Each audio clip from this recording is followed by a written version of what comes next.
Check, sound check. 1, 2, 3.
Brian, you ready?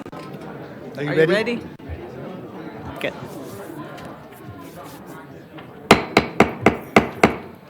Good evening. Calling this meeting to order of the City Council. Would you please rise for the Pledge of Allegiance and remain standing for our statement of value? I pledge allegiance to the flag of the United States of America and to the republic for which it stands, one nation, under God, indivisible, with liberty and justice for all. As we gather, we humbly seek blessings upon this meeting. May we act with strength, courage, and will to perform our obligations and duties to our people with justice to all. Let us seek wisdom so that we may act in the best interests of our people, our neighbors, and our country. All this we ask so we may serve our community with fairness and respect, putting their needs before all. Thank you. Please be seated. City Clerk, roll call. It's Councilmember Caserta. Davis. Kolstad. Here. Mahan. O'Neill. Here. Watanabe. And Mayor Gilmore. Here. All right, so we have the approval of the minutes from April 4th, 2017. Is there a motion? Motion to approve. Motion second. Any discussion? Lights on the motion, and that passes unanimously. April 11th, 2017, special meeting. Motion to approve. Motion second. Any discussion? Lights on the motion, and that passes with one abstention. Do you have that, Rod? Okay. April 17th, 2017. Motion to approve. Motion second. Any discussion? Lights on the motion, and that one passes unanimously. Continuances and exceptions. Are there any from the council, from the staff, public? Okay, moving on. There's one. Oh, yes, I'm sorry. Hello. Hi. I would like to request a continuance on the item referring to 167 Claremont Avenue. This request is based on a letter that we delivered to Mr. Crabtree on May 3rd. At that time, we asked that the item be removed from the council agenda. We have not received any reply addressing our concerns. Thank you. Oh, thank you, about that's being- better. I'm sorry. Should I start Yes, again? could you or- start again, please, so Sure. people can hear you? Thank Sure, you. I'm sorry. We would like to request a continuance on the item referring to 167 Claremont. This request is based on a letter we delivered to Mr. Crabtree on May 3rd. At that time, we asked that the item be removed from the council agenda. We have not received any reply addressing our concerns with being able to properly prepare for this meeting with timely access to the minutes and reliable playback of the video of the prior city council meeting. We have tried playing the video on various web browsers and computers with no luck.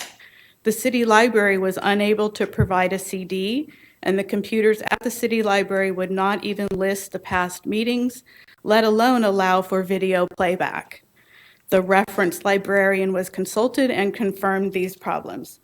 Ordering a CD of the video recording takes up to 7 days to receive. As of this afternoon, the minutes of the relevant Architecture Committee meetings still have not been posted online, even though we were told they would be posted last Friday. As this is our final step here, and there is no appeal process to your decision, we need access and time in order to clarify and verify comments made during the meeting. Okay, thank you. Councilmember, Vice Mayor Caserta. I know this issue has a lot of passion, and as you can see by the attendance tonight, I think it is fair to ask for just a week for them to do this. I think the comments are genuine. Not here to indict anyone, but I think, having information is fair to make a decision like this. So I'd be happy to make that motion, but make sure that comes back next week. So. I would second that. Staff comment? No, I mean, we need, Mayor will defer to the council. I mean, staff was prepared to, make a recommendation, but will defer to, you. it's set for public hearing. I know many members of the public are here. I'd like to hear from the property owner regarding the request for a week continuance. Yeah, I don't think that request is reasonable. The reason is they mentioned the video on the website. I mean, I saw the request. I go to city's website. I have no issue at all to view the videos. I don't know what's that coming from. Regarding the meeting minutes, I think this case, it's last 1.5 years already. I think everybody knows what's going on. I don't know how much time they need to review the information. And the changes are minor. It's not the totally whatever big changes. So, yeah, I against it. Thank you. Councilmember Watanabe? Thank you, Mayor. I mean, I don't understand how the information wasn't accessible. It came out last week. The minutes are attached. And frankly, this case has been ongoing for so long, I don't see that where much information would have changed. And frankly, from reading the minutes of the Architectural Review Committee, it seems like a lot of the people that are probably, that are asking for this extension of time have attended these meetings, so they're already familiar with what has already happened. So I really don't see where prolonging this for an additional week is really going to make a difference, so thank Okay. you. Thank you. Councilmember O'Neill? So, yeah, I've been very involved with this project, and at the last, it's been very, very difficult trying to, tried to come up with compromises that would at least make people so that they could live in the same neighborhood together. But at the last architecture committee, we actually watched the video. I mean, there were a lot of people there. I had my iPad. We watched the video because there was confusion as to what the motion was, and that's what so a lot of the discussion came down to was it was Councilmember Mahan's motion, so we, watched it. So I don't know if somebody had a browser that was incompatible with Silverlight or Lake or whatever, or something, but I mean, so like I said, that night of that meeting, a bunch of us sat there and looked at it, watched it on my iPad, so. Thank you. I'm also, City Clerk? I'll share with the council and with the public that the current internet browsing system that we have with regards to viewing meetings online, the SIRE system, is woefully out of date. You need particular plugins to be able to view that. And while there are instructions on the website with regards to how to make that happen, oftentimes it's not intuitive for folks. So that is one of the issues that we have with our current system. I'll remind you guys also that later this evening, we actually have contracts for you to consider to begin to replace that system. But it is a symptom of what we've seen for a long while with regards to that basic foundational technology going out of date with current browsers. Thank you. I'm inclined to let the hearing go this evening because there's people here. It was advertised. The changes are minor. I know there's been a lot of people involved, and I think we need to have some kind of resolution of this issue this evening, so I will not be supporting the motion on the floor for the continuance. Vice Mayor Caserta? Okay, so there's a motion to continue this item for 1 week. Lights on the motion? And that motion fails with one abstention. Please say why you're abstaining. I'm abstaining because I have been abstaining through this. This is my neighborhood. Okay, so we will be hearing that this evening. Is there any other continuances or exceptions? Okay, moving forward, we have a special order of business, which is recognition of outgoing Youth Commission members. City Manager. Madam Mayor, we have John Kawada. I'm sure you're very familiar with him now. Every week he's here presenting something. Welcome back, John. He'll be recognizing 4 outgoing youth commissioners and also mentioning the names of all the other ones who are Incoming. incoming. Yeah, thank you. Good evening, Mayor Gilmore, City Council members, City Manager, and City staff present tonight. My name is John Kawada, Staff Liaison to the Youth Commission. It is with pleasure and a bit of sadness that I would like to recognize 4 outgoing youth commissioners this evening. Genevieve Iben is a senior at Cupertino High School and has served 2 terms. Genevieve will be attending University of California, Davis in the fall. Genevieve, come on Come down. forward.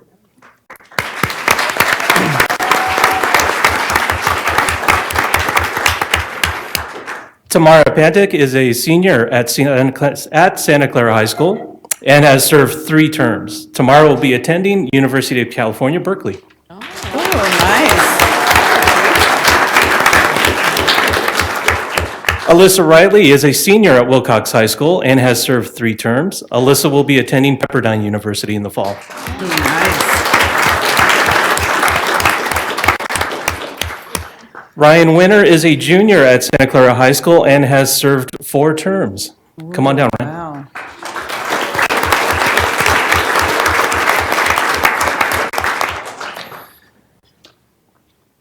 Okay. And if you want to just hang on there for just a minute, we'll get gifts to you, and we'll get the other commissioners down here as well. Would you like to give the gifts to them now and Yes, take photos with them with the council? we can do that. Okay, let's do that. If the council could come down.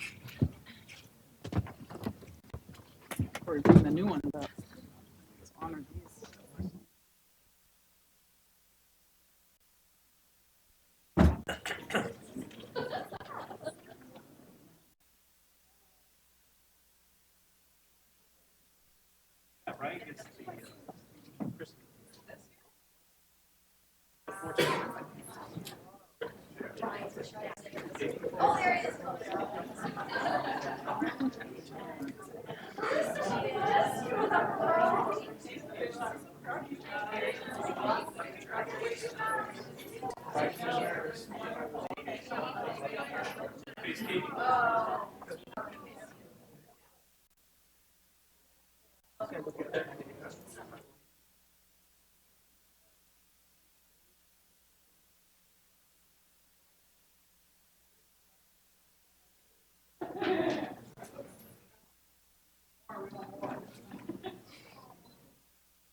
Great.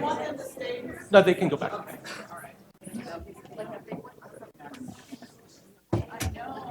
Make sure they get their plaques.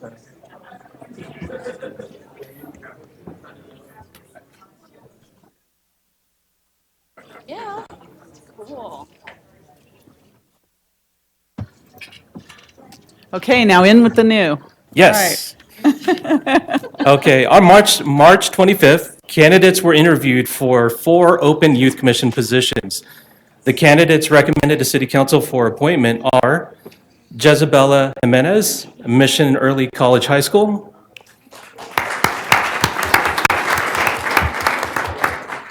Jill Mangawang, Mission Early College High School. Kayla Fan, Santa Clara High School. And unfortunately, our last candidate, Sanjana Uramaneni, Wilcox High School, was not able to attend tonight. Those are our 4 recommendations to council for appointment. So should we make them official? Is there a motion to make them official? Second. A motion and a second? Lights on the motion? Let's see if it passes now. Okay. Unanimously, you're official. Congratulations. And Mayor, I'd like to introduce the returning commissioners, and we can do a group photo Can we with do them. that and do a group photo Yes, with the council? okay. Awesome. Okay, Antonio Davila, Santa Clara High School, will be serving his 3rd term. Wow. Ria Grewal, Presentation High School's on her 2nd term. Iko Ivan, Cupertino High School, will be 2nd term. Ahmed Iftikhar, Wilcox High School, 2nd term. Caroline Close, Wilcox High School, 3rd term. Alicia Luong, Santa Clara High School, 3rd term. Damara Madriaga, Santa Clara High School, 3rd term. Piper Olson, Santa Clara High School, 2nd term. Catherine Peterson, Archbishop Mitty High School, 3rd term. And Nithi Bhaskaran, St. Francis High School, and Mira Suresh, Cupertino High School, unfortunately could not be here tonight. So this is the youth commissioners for the 2017-18 term. Yay. Maybe have them come here. Okay. Can they come up here? All right. Commissioners, come on. Do you stand here? Because there's so many. We can cruise in together. We can stand together. How Congratulations to the commissioners.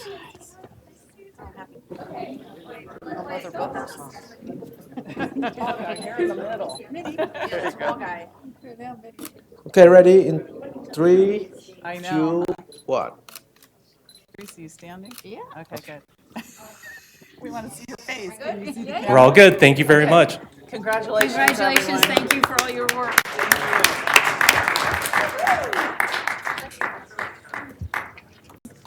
Now put them to work. Okay.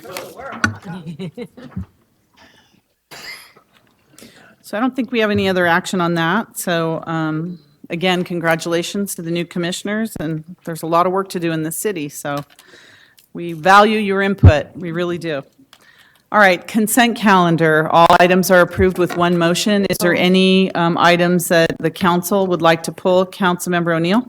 Yes, I'd like to pull 13A9 for a brief conversation. 13A9.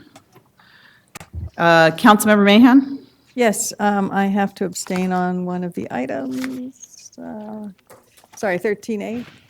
Yes, thank you. Yeah, we, 13A, what? A8, she and I will both abstain due our properties. 13A8, 2 abstentions. You have that, City Clerk? Okay. Vice Mayor Caserta, that was yours as well? Okay. Any member of the public, any items to be pulled for the consent calendar? 13A11, please, and 13B2, please. A11 and B2?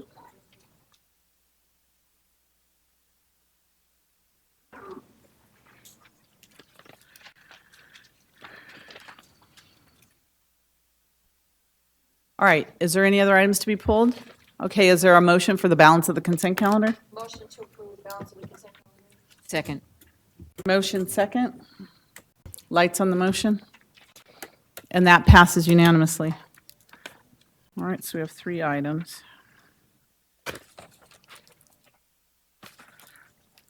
Okay. All right, next we have public presentations. Is there any member of the public that would like to address the council on an item that's not on the agenda? City Clerk, do we have any cards for public presentations? If, okay, Oh, my God. these are not on the agenda items. Why don't you come forward, sir? Have you filled out a card? Okay. And your name is? Vikas Gupta. I've got it. You're first. Perfect. Thank you. So I'd like to submit, Honorable Mayor and council persons, I'd like to submit that the city needs to review the single-family home guidelines. They're woefully inadequate. There are major problems with that guideline. Firstly, I believe the guidelines are discriminatory because they call out a certain kind of architecture, and it doesn't say that about any other architecture. And in fact, the guidelines then go on and contradict it themselves while talking about that particular architecture. I'm referring to the mid-century modern homes. They're also misinformed. You know, it's when they describe what a mid-century modern home is, there are various examples of it, and it is a fallacy to say that mid-century modern homes can only have a certain roof pitch. There are umpteen examples of that within Santa Clara County and elsewhere throughout the country, where the mid-century modern homes have varying roof pitches and other architectural features. So that's an issue I feel. They're also somewhat vague and open to misinterpretation, and in fact, you've all gone through that process and difficulty, and later we'll be talking more about it. Also, the guidelines are uncorroborated. Several of those recommendations, I don't know where they come from. There's no citations, references. They just say this is how it should be, but it's very unclear where it comes from. Like I said, they're also contradictory. Like, for example, they talk about which side the window should face, and one page says it should face the south, and then the very next page says it shouldn't face the south. Which way should it be, right? Again, going back to the mid-century modern homes, they talk about an architecture that that they would like preserved. This is something that happened 60 years ago, and it just wants to keep preserving that same architecture. That's not how the valley has evolved. And so, and then again, there's numerous examples where it hasn't been followed, and to say that other homeowners should follow it, that's just onerous and unfair. So I submit that the city review the guidelines and put a process in place to get them updated. Thank you very much. Thank you. I'm going to ask City Manager, are we in the process of reviewing our design guidelines for residential properties? Mayor, I'm not sure. I'll ask Director of Community Development. And I know it's a subject that might come up a few times this evening, so that's the reason I'm asking now. Thank you. Andrew Crabtree, Director of Community Development for the City of Santa Clara. Specifically on the guidelines, we do not currently have it in our work program to work on an update to the design guidelines. We are looking at the architectural review process for single-family permits in general, which was also touched upon, and that's a priority for us. But it's certainly something, the guidelines as well, based on council discussion, we'll take that into consideration as to where an update of those guidelines fits in our work program. And aren't we looking at re-looking at our entire structure, our architectural review committee structure? That's right. And remodeling approval structure? I know we've been doing that, so. Yes, absolutely. And it makes sense to do that first, sort of have the broader structure evaluated first, and then look at the tools that are part of that structure Okay, second. thank you very much for that information. Yes, please come forward. Good evening. I submitted my card as well for the non-agenda items. Shirley? Yes, that's okay, right. I got you. My name is Shirley You all Trim. lined up perfectly. Thank you. I'm a homeowner in the Maywood tract of Mackay Homes. These houses were built 60 years ago at very low cost. They're not quality homes. Many of the buildings are well beyond their shelf life and require significant renovation for various different reasons. A few homes are maintained well by the owners who like them and can afford to maintain them, but the majority of them are in disrepair, and all you need to do is drive down the street to see that evidence. In order to keep our city beautiful, we should encourage and facilitate people who invest in updating these dilapidated eyesores. Whether that's a restoration to its original form or a new and improved home that serves that individual homeowner's need, that is the owner's choice to make. The current single-family home guidelines were published in 2014. The guidelines themselves are not bad. But at that time, there was an obvious historical landmark commission attempt to impose a preservation agenda on these homes.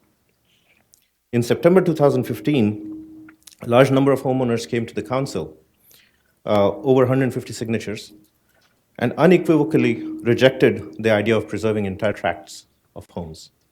The council at that time made a wise decision to exclude tract homes from being included en masse in the historical ordinance. Since then, however, we now see that single-family home guidelines are being abused to serve the same agenda that we rejected in 2015, to obstruct, harass, and prevent homeowners in these tracts from modifying their homes through any means possible, including delays at every step.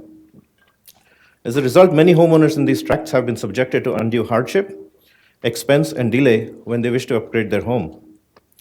Those who succeeded in getting this approved had to spend significant resources and time canvassing and bringing their neighbors to support them. It's not a good use of anybody's time to have to go through this for every single renovation. These barriers have caused many homeowners in my neighborhood, I personally know, to abandon their plans, and some of them fled to saner neighborhoods in neighboring cities. The guidelines are a tool among many for the city staff to assess each project on its merits. The intent should be to provide a uniform set of objective, clear parameters within which individual tastes can be accommodated. Instead, they're being abused as a blunt hammer to enforce inflexible conformity with an outdated design, whether the homeowner wants it or not. Therefore, I request the council to take the following steps. 1, direct city staff to revise the guidelines urgently and remove special references to Mackay tract homes in accordance with the 2015 decision by council. Number two, stand by and reinforce the popular 2015 opinion that these tracts cannot be subjected en masse to historic preservation without unanimous consent of affected homeowners. Number three, strongly discourage attempts to abuse the guidelines to impose the preservation agenda through the back door.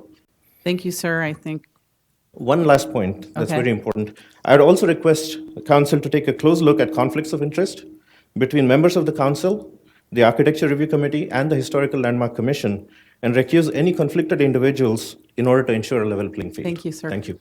Thank you. Please come forward. I don't have a card. That's okay. Okay. Yeah. Honorable council members, I am Murali Gubala and a owner of a patio home. The current single-family home design guidelines unfairly targets patio homes. Majority of patio homeowners' opinions were not considered when these guidelines were put in place. We strongly believe HLC and a special interest minority group were behind these guidelines.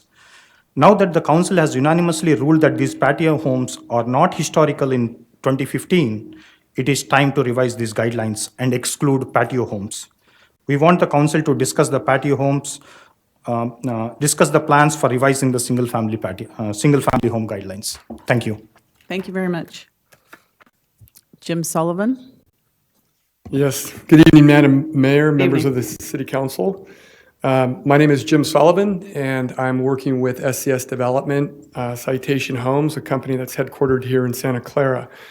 In early January of this year, we began a process of assembling multiple parcels of land so as to bring forth a proposal comprised of for sale, lower density residential housing, commensurate with the general plan designation. We also helped it with beautify a small section of the El Camino Real corridor. We were successful in having 3 separate property owners go into contract with us at the beginning of March. After conducting some initial feasibility studies on the properties, we submitted a preliminary application with the city's planning department on March 28th. We are aware that the City Council took action on April 18th, recommending in part that they or you did not want to see any projects before them dealing with general plan amendments and or rezonings until a more comprehensive look can be done on the El Camino corridor. As it happens, the property that we have under contract has a problem in that the zoning is not in conformance with the general plan. We wish to adhere to the general plan and have a development idea that would come in at the lower end of that density range, but we do need to bring the zoning into compliance.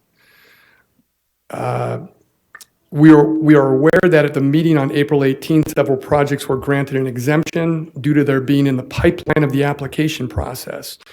We are respectfully, requesting that staff be given some direction as to our project and the possibility of exemption. Believe that the pertinent facts in this particular case is we did have an application into the city.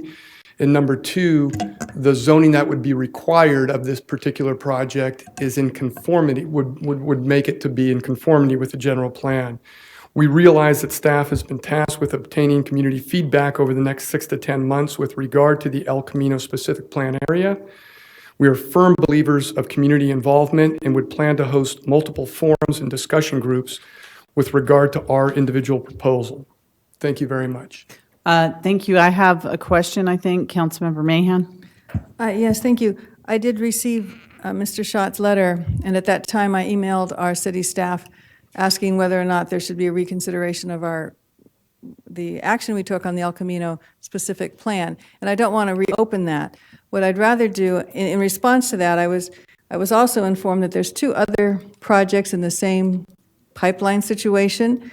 One is 55 condo units at the Western Motel site, a project by Barry Swenson, and the other is a mixed use with retail and apartments by Prometheus on the west end of El Camino. So I would like to know if we could just by consensus refer this project and those 2 as well back to the city staff to see if they meet the exemption parameters we set forth in our last meeting, the action we took on the specific plan. Because it's only three additional projects, and they all seem to be within the general plan. So it's just really a matter of rezoning. And if they do fit, they can be brought back to us, or staff can deal with it at staff level. Okay. Councilmember Watanabe? I just Oh, wanted to go ahead, remind, I Brian. just wanted to remind the council that you cannot take action Right, on a we public wouldn't take any presentation. action. Anything we do is by Just consensus. to refer back to the city Refer. staff to look at- Refer, can we refer? You We- can we- ref- We very frequently refer things to the. You city can manager. refer for us to look at, yes. Yes. Yes. Okay. But I would include those other two as well. Just as we did All get right. the response from Mr. Crabtree that they were in the same position as Mr. Schott's project. Okay, thank you. Councilmember Watanabe? Thank you, Madam Mayor. I just want to confirm to the gentleman, you are stating that you are not asking for a general plan amendment. Is that correct? That is correct. Okay. Thank you very much. Yeah, I think there was just some miscommunication out there that all the projects were being put on hold on El Camino, and that was not the case. There was just one project that was put on hold. So I agree that the staff to request the staff to go back and see if these projects that have been mentioned can be added to see if they can be brought forward and added to that pipeline. Okay, thank you. Vice Mayor Caserta? Thank you, Madam Mayor. Since we're only building consensus referral, I agree that I think this is in the pipeline. I know this is something we discussed over a year ago in closed session. I support by consensus that we add these three. Thank you. So just by consensus, we're referring all this back to staff, right? Okay, thank you. Please come forward. Hello, Madam Mayor, City Council, City Manager, and Attorney and staff. My name's Scott Lanier. First off, I want to say thank you for best practices. When they work, we have public presentation at the front, not at the very end. We very rarely have. We're awake. Yes. We very rarely have people that are able to stay here for 2, 3, and 4 hours. I also would like to congratulate the city for doubling down and tripling down on the People for Public Spaces. I think that is a wonderful avenue to go down. I do want to just hope that it becomes not just an exercise, but actually something that gets integrated into the culture of how the city does business. No matter the size of the cities around us, whether it's a smaller one like Campbell or approximately the same size like Sunnyvale, Mountain View, or Palo Alto, that type of situation, or even San Francisco, I think we can learn a lot. And I think with the attitude that everything's possible in Santa Clara, I think we need to look at everything that's being done around here and see what fits, what doesn't fit, and how we can do that. One of the key things that a lot of the other cities do is they have tremendous public outreach, and this is why the PPS is so important. They also welcome activists. In some instances, myself and others have attempted to meet with a past city manager and mayor and the current city manager, and we were not able to do that on various issues. This is a concern of mine. We are able, as a city, to look at our fees, which have not been updated in decades. We are losing money. We look at El Camino plan, frankly, that should have been done years ago. Nexus study hasn't really been done. The other thing we do that don't do well, that especially San Francisco does, is they demand what they want as a city. It's a circular loop. What do the citizens want and need? How do they put it through process? They're huge into process. And what happens is when they actually get the development into San Francisco, there are consequences if these developers don't follow them. They're basically can be excluded from areas in the future, and I think that's very important. What this allows is a confidence of knowing that the city and the local residents can have a say in what happens. Primarily, why people are having so much backlash is because so much has been done without the residents being involved. And I think the bowling alley going away was pretty much the biggest thing. Certainly to do with the stadium. That's interesting as well, because we've seen how much the 49ers and Levi Stadium Management Company have basically come in and basically been running the show here for years. The city of San Francisco thought we were being used to get a better deal. But frankly, the folks I know in San Francisco are glad that San Francisco 49ers are here because they get the publicity, the great PR of San Francisco, but they don't have to deal with the headache of dealing with them. Frankly, if we want to actually get back in charge, we need to do it. That's not just Creek Trail, that's all issues with developers. The city must be in charge and the residents must help drive the bus. Thank you. Thank you very much. Any other? I don't have any other cards. Or are there any other public members? Please come forward. Welcome. Good evening. We always start the meeting after Pledge of Allegiance with a statement of values. I always sit down because I think it's the most hypocritical thing we ever present in front of this council and to the public, because we don't do what's best for the people. In fact, I get to the point sometimes it's like, who is working for the people? It seems like things like the Creek Trail, everything we do on it, it's for the 49ers, or it's for Cedar Fair, it's for somebody else. Many times I ask, and will continue to ask, who the hell is working for the people, or who do you work for? We may have best practices, and we just violated another one tonight. You guys came up with who was going to be on that exception list. And here arbitrarily, somebody comes up, it doesn't get vetted by the public wasn't even asked, and 3 people get thrown on the list. How is that not taking action? You can say recommending or whatever kind of milquetoast mouth you just came up with. But we don't follow our own rules. We have no ethics and integrity with many of the things that are done here. And I'd like to see a lot of changes. Number one, you had a whole bunch of presenters get up here and talk about how houses looked. That's on the agenda. Why didn't you stop them and say, we shouldn't talk about that tonight? That is on the agenda, so it's not a public presentation. Why wasn't that rule followed? You seem to follow rules based on who's talking. I think that's really poor. But I would like to see some ethics put in things. For example, when there's contracts, when somebody comes up here, I'd like to require that somebody says, I have a brother, a sister, a mother, a father, an uncle, an aunt, a friend that works there. Disclose it. People who have nothing to hide nothing. When somebody says, oh, let's do that for Citation Home, how about that person say, hey, I get a donation from them. If you're not ashamed of that donation, you can't be bought for $500, then just say you took a donation from them. If you have nothing to hide, why do you hide it? I'm sick and tired of the hypocrisy that we have going on in our city, and it's discouraging.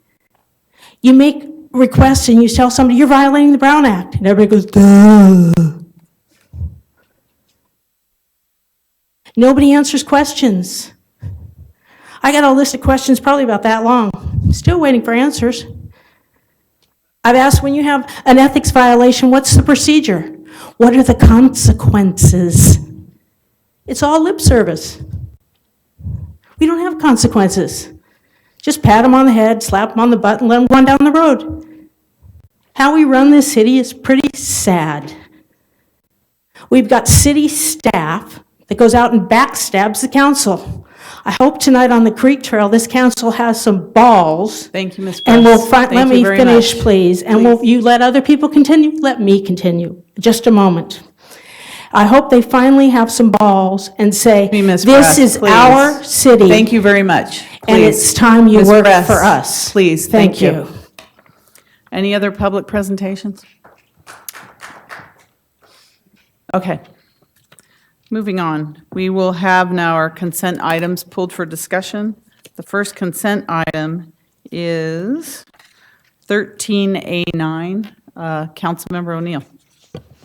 Yes, we're going to be having a new program coming up that we're going to be piloting, and I know that a lot of times people say, they want to make sure that they know that something's coming and happening, and this is, we're going to do a pilot with Mission Trails about trying to divert food waste from the landfills, and I represent the city on the Recycling and Waste Reduction Commission, and these are goals, and there's laws in place about we have to divert more and more materials from the landfills because the landfills are being filled up. So I would, city manager, if it's okay for either yourself or Dave Staub to briefly tell the community what's going to be coming, and then there will be much more information coming. Sure. Thank you, Councilmember. Dave Staub, Deputy Director of Public Works, who oversees the solid waste program, is here to let the public know what this new program is and what we're going to do about informing the public in general. Thank you. All right, great. Thank you for the opportunity to speak with you on this. We're really excited to be bringing a pilot residential food scrap recycling program to our residents. Organic waste constitutes about 1/3 of all waste going into the landfill, produces greenhouse gases. So it's really important to get a handle on that and divert that where we can. There's been several pieces of state legislation that have gone through the last few years that are requiring implementation of organics recycling or diversion programs. We've already implemented commercial business organics recycling programs, so the next step is for residential.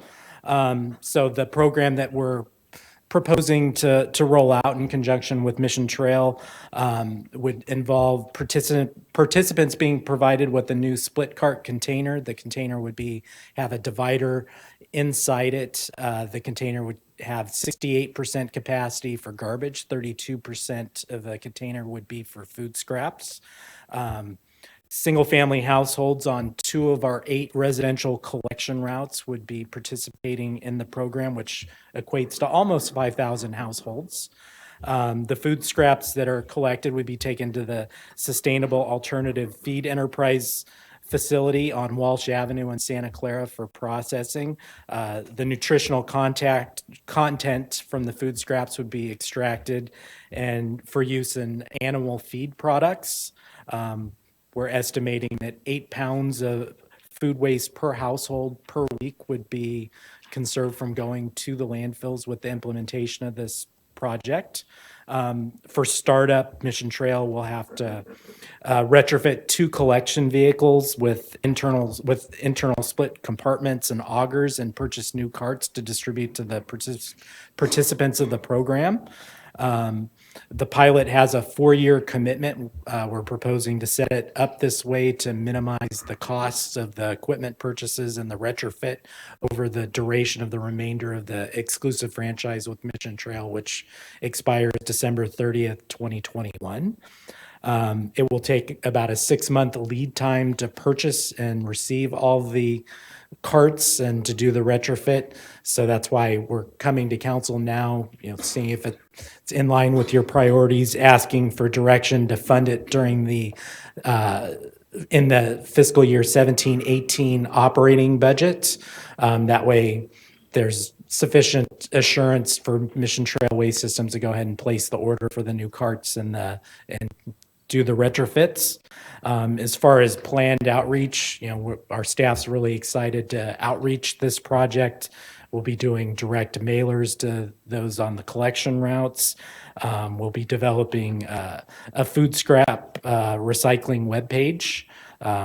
There will be labels placed on the cart. Each participating resident will be given a kitchen pail that has a label as well as a program brochure in there so they understand what can and can't go in that section of the cart.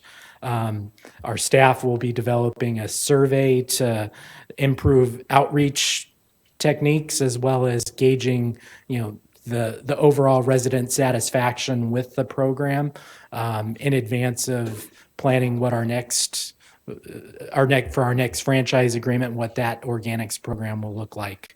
As far as costs, it is more expensive to recycle food scraps than it is to send them directly to the landfill. We're proposing to budget $237,000 next fiscal year to fund this program, with assuming about a November 2017 startup.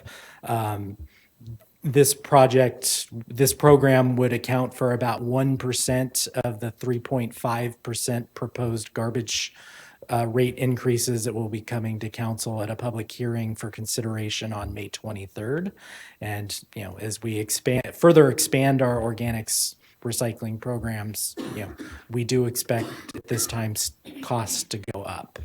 So with that, I'm available for any questions. Great, thank you for the information and the explanation. Councilmember O'Neill? Yeah, I think, because I know that, like I said, people like to have notice, and some of these things are being mandated by the state. Some of them are just really for the good of the planet, and, I particularly like what Mission Trails come up with, this idea of creating animal feed from too much food that we usually throw into our garbage cans, so that it'll be put to some good use. And I looked on the map, and I'm like a couple of blocks out of the pilot area. But so for people who will be impacted, either they can go to this agenda report and look at the maps, or when will the postcards and the other information be available so people will know if they're going to be in the pilot? I think we haven't officially determined dates, not knowing when equipment's going to arrive, but I would say we would want to start noticing folks at least 2 months in advance before implementing the program. Okay, great. Okay, thank you very much. Appreciate Thank the you. overview. Is there a motion to approve that item, Yes, Councilmember O'Neill? I move that we approve and authorize the city manager to establish a pilot food scrap recycling program with the appropriate funding from the solid waste fund budget. Yes, and members of the public? Yes, I would like to know what alternatives were looked at. When was this discussed with the public? What other things are being considered? We're spending $250,000 and talking about increasing our garbage rates again without having any kind of public discussion or public referral or public look at it. And I'd like to know when that public review happened before we spend $250,000. It is the public's money after all, and you work for the public. So I would request you don't authorize this spending. I'd like to see what other alternatives there are. And does this neighborhood agree that they want to now become garbage collectors?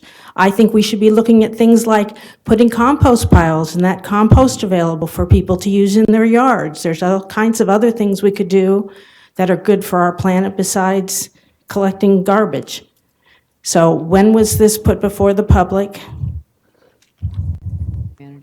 When you're finished, I'll have the city manager answer the question. Okay, yeah, and I'd like to see what other alternatives were done and who bid on this project besides Mission Trails too. Was this put out for a competitive bid because it is the spending of public funds again? Thank you. Thank you. Why don't we finish the public and then city manager? Yeah, Yes. my name is Ken Kratz. I don't know if it's too late to find some alternatives, but it occurred to me, I appreciate you're trying to do something with it, with ACE, that's great. But maybe an alternative, I know from composting in my own yard that you can't mix the meat scraps with the vegetable scraps. And the vegetable scraps are the types of the things that can be composted, create gas that can be burned and things like that. So I don't know if that alternative has been looked at, it probably has, but I would prefer to have it split like that, do both, if it's possible. Anyway, I'm hoping that alternative was looked into, and if it hasn't, maybe we should. Thank you. Thank you both. City manager. Mayor, I'll give some general answers, and if you want more specifics, I'll bring Dave Staub back. As far as anyone besides Mission Trail, no, we didn't go to anyone else besides Mission Trail. Because they've got the franchise agreement. They got the Could you franchise. explain that? Yeah, for- explain Thank that you, there's yes. an exclusive franchise Exclusive agreement, franchise for garbage and these type of services. And secondly, this is a pilot program. As Mr. Staub mentioned, we are starting with 2 areas. We'll see how it goes, and then we'll expand it accordingly. And beyond that, Dave, would you like to add anything?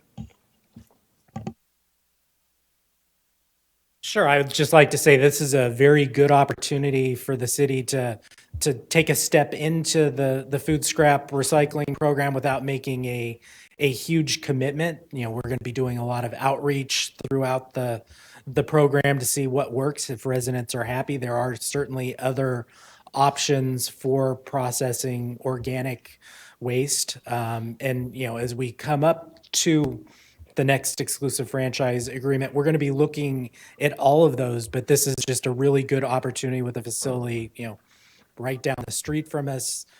We think it's a good project. It's very unique in that, it's a new idea. We're hoping that the technology is very successful. Right now it is more expensive to actually process the food scraps for recycling. We're hoping that the technology takes off, markets develop, and perhaps, with the help of our feedstock, this becomes a commodity that is sought after, which brings costs down. So Dave, one of the questions was also, I know this is a pilot program to look at this part. Are we looking at other alternative composting and other types of methods? At the Yes, same time? we are looking at other alternatives. We have reached out to Newbie Island Landfill, who processes our yard waste for composting, to see what the possibility is of adding food scraps to our yard waste. We still haven't received a response from them, and whatever happens with that, costs will go up with that as well. Okay. For processing. Thank you. Teresa? Okay, do we know, I know there's some other cities that have already started to pilot this.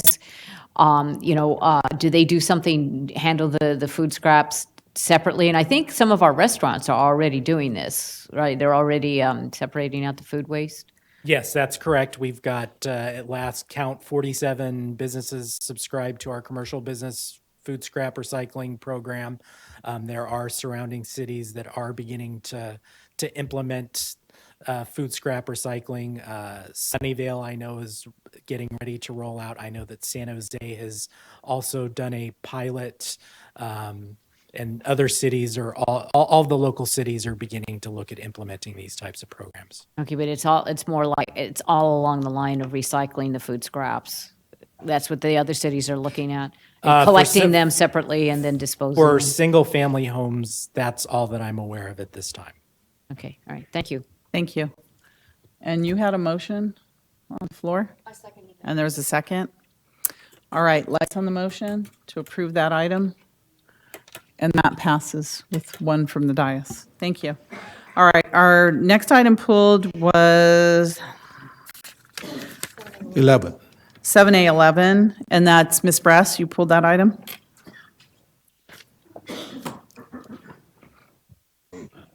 I would like to see a reconciliation of what parkland fees have been collected and how that money has been spent and where that information is on the website for the public to see it. Right now, we have a tremendous problem in that finding things and their open and transparent government isn't, because we can't find this information anywhere. We can't find out how much projects cost. We can't find out how much has been committed, how much has been spent.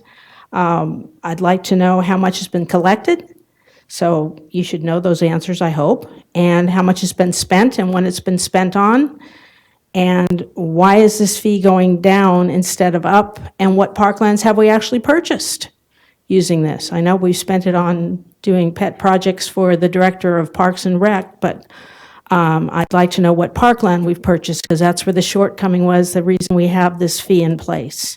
So I look forward to those answers, please.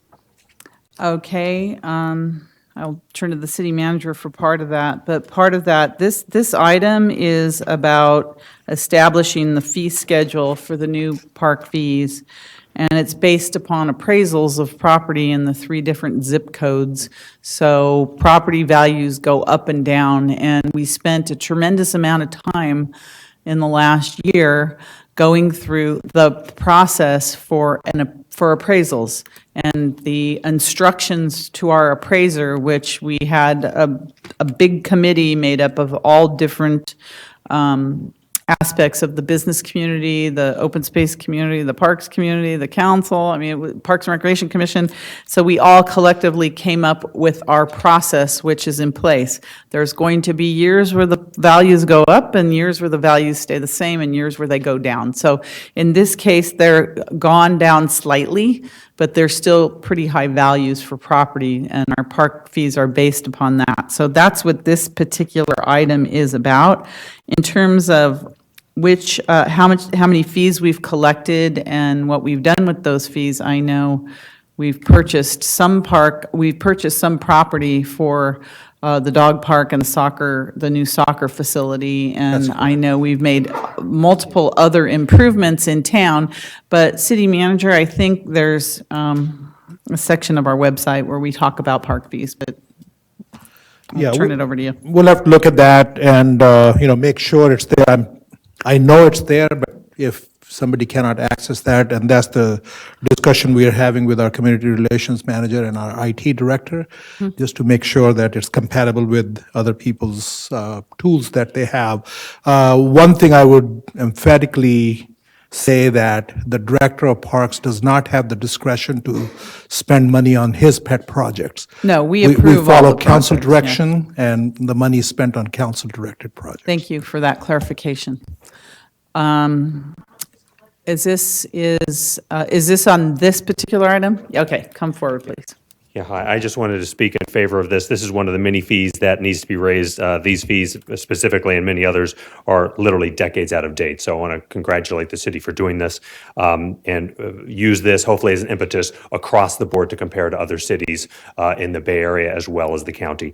I would actually express some caution. I noticed that we are spending a lot of these monies on consultants. I would like to see, especially when it's environmental, or trying to find parks, for example, with the soccer fields. You know, what can we do in-house? Can we do something? When I start to see $900,000 contracts again and again and again, obviously I start wondering, how many people could we actually bring on staff to actually work? So I'm hoping that the current interim city manager and our next city manager really takes a deep dive into this and has public discussion of how do we best use these increased fees, because hopefully this is one of about 6 or 8 fees that's going to go up. So we'll have more money to spend, but we need to spend it wisely because there's never enough money. Thank you. Thank you very much. Vice Mayor Caserta? I'd just like to make a motion to adopt the resolution. All right, there's a motion and a second. Let's have lights on the motion then. And that passes unanimously. All right, I think there's one more item, which is 13B2, and I think, Ms. Bresch, you pulled that one as well? I did. This is another case where we just keep spending the public's money, and we have no visibility into how our money is being spent, how it comes in, how it goes out. And Silicon Valley Power is a phenomenal example of something that we do not even know how it's managed. There's no P&L type process. There's nothing online that shows us how much comes in and how much goes out. There is no visibility, and I notice I didn't get an answer to my last question, so I hope you understand that is a CPIA request, and I hope I get those answers in a timely manner about how much we've collected and how much we spent and how much it was on. But I think that spending almost $500,000 from our Silicon Valley Power is silly on marketing when it's pretty darn obvious where you get your power from in Santa Clara. Why are we wasting $500,000? I think this should be something that doesn't happen at all. You're coming and you're raising our rates like you're attempting to raise our water rates again. You keep raising rates, but you're spending money frivolously on a marketing program for a power company? I mean, I think that's absurd. And I think to spend $500,000, you guys spend it out of your own pockets. I don't want to spend it out of my pocket, and it's my utility. Where do we, the citizens, get to tell you no? Where's our chance to vote on this? Where do we get to tell you, no, we don't want you to keep spending our money on marketing that's superfluous? And I hope I get at least an answer to that. Thank you. Thank you. City Manager? John Rockma, Director of John's SVP, here, yes. can answer that question. Welcome, John. Thank you very much. Yeah, this is a program that's been very useful for us for many years here. There's a number of things that we use this program for. One of the most important ones is our public benefit programs and our energy efficiency, low-income programs. These are the type of programs where we have state-driven goals and we need to go out and try to match. And they're also the type of programs that we have to keep reminding the residents and so on that they're there and push people into actually participating in these programs. So that's a portion of it. Another portion of these funds will be used for when we roll out the next 30,000 meters in our advanced meter infrastructure. And that goes to putting out the advance notice to the customers, the notices that we're actually going to be in there changing their meters, that type of stuff. We also are using some of it for updating our fiber optics brochures and so on, which is where we have a successful program leasing our dark fibers, but we are competing with other entities in doing that. Other portions of it are quarterly newsletters to our commercial customers to let them know what we're doing and what's going on within the utility, and then general public relations support for the utility. So, and is this a 3-year contract? It is a 3-year contract, right? Yeah, it's a 3-year contract. And one thing that we do here on the council is we run Silicon Valley Power as a business. It's a business, and with the business, we still have to compete, especially for business clients, for the utility. And the more business clients we have, the less utility rates our residents are paying. So we're running it like a business as we should, and we have that responsibility. So just want to remind people that it's a little bit different in terms of, running it professionally, and you've done a very good job. Thank you, Mr. Rockema. Is there any, Vice Mayor Caserta? I just echo that, and I want to approve the agreement. Thank you. Motion second. Do you have a comment on this? Please come forward. Yeah, hi. In general, I actually support this. However, I agree with the previous speaker that I think the number is a bit high. What has not been done, to my knowledge, is there's actually been an ongoing audit of how the money is being spent to Silicon Valley Power, as well as are the rates where they should be for business customers. Back of envelope estimates show that we're probably giving some of our biggest customers too much money away. I would suggest if you're going to spend this money, you spend at least as much money on trying to find out, are we giving away the store? We may be giving away millions of dollars per year, and we simply do not know. This is a canary in the coal mine across everything, whether it's the convention center, the golf course that supposedly was losing money, but we actually were making $5 million before the Niners used it for parking. So all of these different cost centers and revenue centers, you shouldn't just rely, like you said, a business, that it's going to do everything that you want. You have to trust yet verify, and it's very well run, but people need to also know Santa Clara, and especially Silicon Valley Power, is amongst the highest paid government employees around. So we demand good things from it, but the question is, are we having the rates where they need to be for all levels of business users, as well as residents? Thank you. Thank you. So we have a motion and a second on the floor. Lights on the motion. And that passes unanimously. All right, moving on the agenda to unfinished business. I see no unfinished business. Items set for hearing.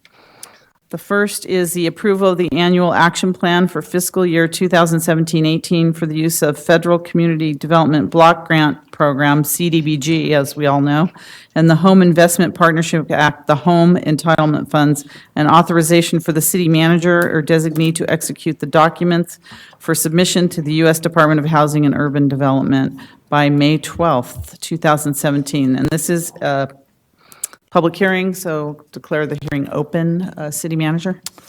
Thank you, Mayor. You took testimony from various groups, nonprofit groups that needed money from these sources, and based on all that, and in fact, I don't have specifics on two, they wanted to have their share of funding increased, and that we've done. We took the council direction from the last meeting, and so this is the final version that we're looking for your approval today to submit to HUD for future actions. If you need more details, we have Director of Community Development, Andrew Crabtree, here. Okay, is there any more detail needed from the council on the previous testimony or any of the information in the packet for this evening?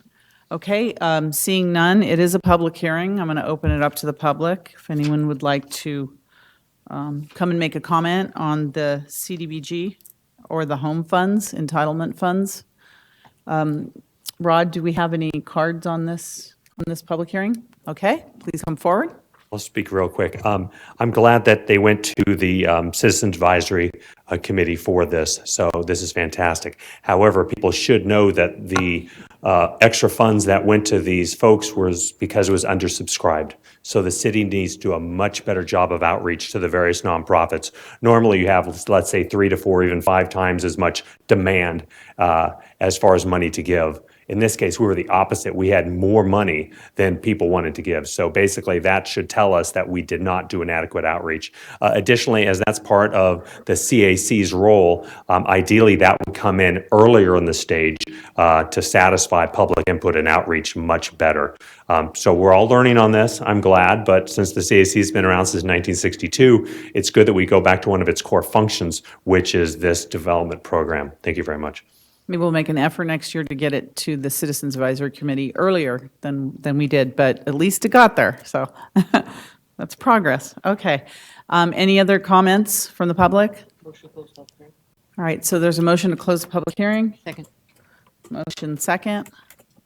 Lights on the motion, and that passes unanimously. Madam Mayor, approval of the annual adoption plan.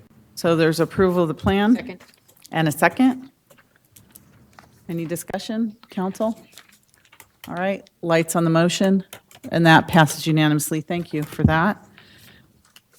All right, our next item for public hearing is 17B, which is 167 Claremont Avenue, adoption of a resolution approving the demolition of an existing 1,401 square foot, 3-bedroom, 2-bath, 1-story residence with a 400 square foot attached 2-car garage to construct a 2,210 square foot, 4-bedroom, 3 and 1/2 bathroom, 1-story residence with a 413 square foot, 2-car garage subject to conditions. Councilmember Davis? I am leaving the dais right now to recuse myself. Thank you. Councilmember Watanabe, did you have something? Yes, Mayor, thank you. I would like to go ahead and make a motion that the council adopt the resolution to approve the demolition of an existing 1,401 square foot, 3-bedroom, 2-bathroom, 1-story residence with 400 square foot attached 2-car garage to construct a 2,210 square foot, 4-bedroom, 3 and 1/2 bathroom, 1-story residence with 413 square feet, 2-car garage, subject to conditions on the property located at 167 Claremont Avenue. Thank you. So the motion is second. We're opening the public hearing on this. So there's a motion on the floor. Okay, City Manager. Thank you, Mayor. If you would I'm sorry, like- Vice Mayor Caserta, your light is on. I'm so Did you? sorry. Okay. I'm so sorry. Go ahead, I'm sorry. So this item has been in front of you before, and in January, it was sent back to the Architectural Review Committee that met. We have a very brief presentation just to bring everyone on the We'd same like to see the page. Yeah, changes so- that were made. I think Exactly. that's what So, most are Director of interested Community in. Development, Andrew Crabtree Thank has a brief presentation.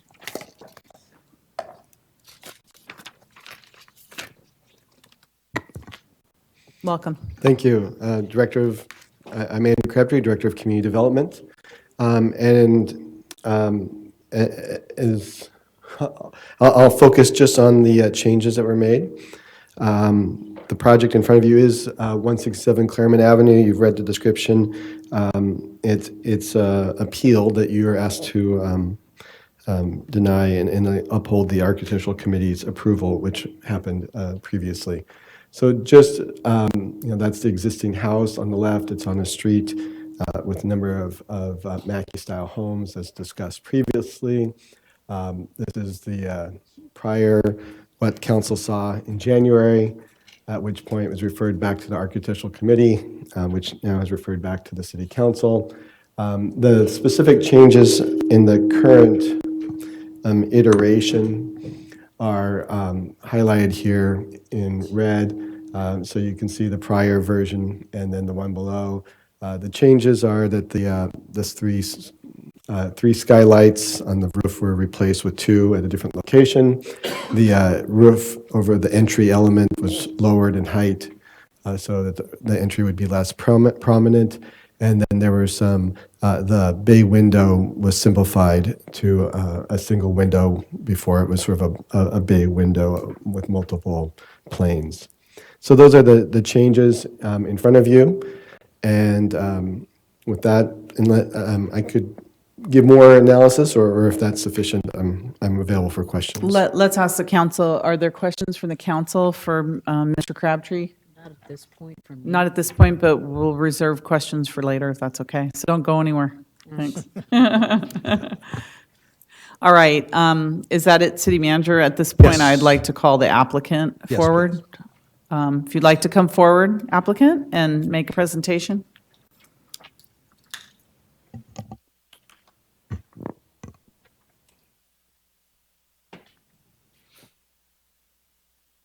Welcome. Thank you. Yeah, Honorable Mayor and Council Member. I'm sorry I can come back again, and I really don't want to. But so you see the compromise we made from a two-story house to a single-story house, from 3,000 to 2,000. I think, I don't need to talk more. We really lost a lot. I mean, also, I think it's a heavy financial and mental toll to our family. Actually, I think not only my family, but also our supporting neighbors, supporting city staff. Anyway, these are the new changes. I don't want to talk more since Mr. Crabtree talked already. I want to show one thing. Some people may think the changes are minor, but you can see this is a normal porch looks like. But if you look at the bottom, you can tell how low the porch is. Actually, I hired my third architect. The architect, the first feedback is raise the porch by 8 inches. I forward the email to Miss O'Neill. She knows everything. So, but anyway, we did it. This one, another normal porch with double door. It's not as low as that much. This slide shows the single-story house with Mackie right across the street. Since my number is 167, the ranch, that's 158, right across the street. So with the trees, you don't see much difference. Another picture for Mackie and the single story. In the middle, it's a Mackie. It's 32 Claremont. On the side, those two are Mackies. But if you look at the Mackie and the two-story houses, it looks like that. Giberson, also two-story houses in the middle of Mackie. Another one. So, and recently we have 3 approved two-story houses in our neighborhood. 2 on our street, Claremont, another one on Giberson. Very thankful to my neighbors. You can see on our street, most of our neighbors support our project. This slide shows some houses. I mean, the 3 red star, that's the approved two-story houses. How far away from house, you can tell. Actually, the furthest one probably around 750 feet. The blue one, that's the existing two-story houses. The purple, that's the modified Mackies on the street. My house, it's 167 with the red dot. So anyway, reasons for rebuilding, I think it's energy, safety, for my family, for the city, for our planet. This slide that quickly show, I think the existing Mackie, some design, I don't think it's earthquake resistant. I think they have a potential public safety issue for the residents. City maybe need to consider about that. Energy efficiency, I don't need to talk. Floor to ceiling window, single pane window, very dangerous for kids, for elder, and for pets. Flat roof, water leakage, the limitation on roofing material, no tile, no shingle, of course, no Tesla solar tile. Yeah, I mean, this picture shows the Tesla solar tile roof. The other one shows the solar panel on Mackeys. Someone wants to keep the Mackey forever, that will be maybe in the future, looks like in the neighborhood. It looks maybe very beautiful to you. Here, another slide. The reason I insisted to have a 5/12 pitch on the roof, the data from Silicon Valley Power. Actually, I talked to engineer at Silicon Valley Power. He showed me the tool, how they calculate the output of the solar panels. Here at the Bay Area, the optimal tilt is 33 degrees. 22, that's the most popular. 22, that's the 5/12. With 7 existing ranch-style houses on our street, including 1 2-story houses, and with more and more approved 2-story houses in our neighborhood, I think our single-story ranch-style house should be able to blend into our neighborhood nicely. Look at the project timeline. I hate to see this. November 24th, 2015, that's 1.5 years ago, I submitted my first design. Right now, it's May 9th, 2017. I don't know, Santa Clara and the city,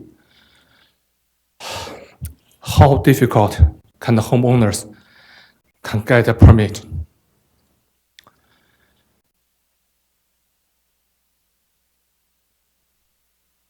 Each design, I feel it's a baby. I love them, killed one by one after another. I don't know how long it's going to be last. Again, I show my respect to supportive neighbors and the city staff. Yeah, hopefully we can get this done today. Yeah, this is really from bottom of my heart. Let's build a better Santa Clara for the future. Thank you. Thank you. Thank you. Is there any member of the council that has a question? Does any member of the council have a question of the property owner? Not at this point. Not at this point? Okay. Okay, so City Clerk, do we have any cards on this? Oh, okay, thank you.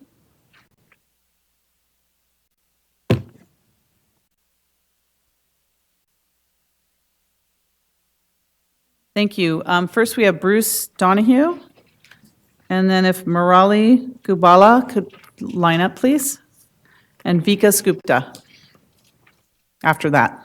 Are we set? Yeah. Welcome, sir. Thank you for listening to me. I wanted to thank Councilmember Mahan and acknowledge her experience in architecture. It was appreciated. She's been there quite a few years previously. Her motion last time was very well written, concise, and it was adopted. And we had the opinion that everyone understood that what was being voted on was it be redesigned to a patio home standard.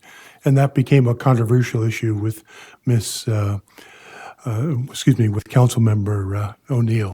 First slide, please. Yes.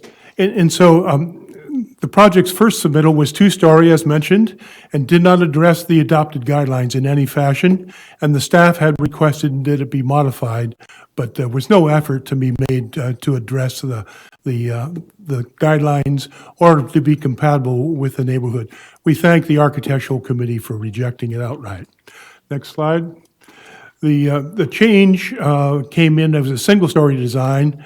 Mr. Crabtree has come up with a series of 10 guidelines that are embodied within the guidelines. Two of the guidelines Mr. Hines currently meets. There are 4 two-story ones that could be considered either way, but the 4 crucial design architectural sensitive guidelines have not been addressed at all by Mr. Hoang in his design. The fact that it's a single-story house does not make it architecturally compatible with the NACI or the ranch style. Please change. The current proposal is shown before. I think Mr. Crabtree had the wrong exhibit.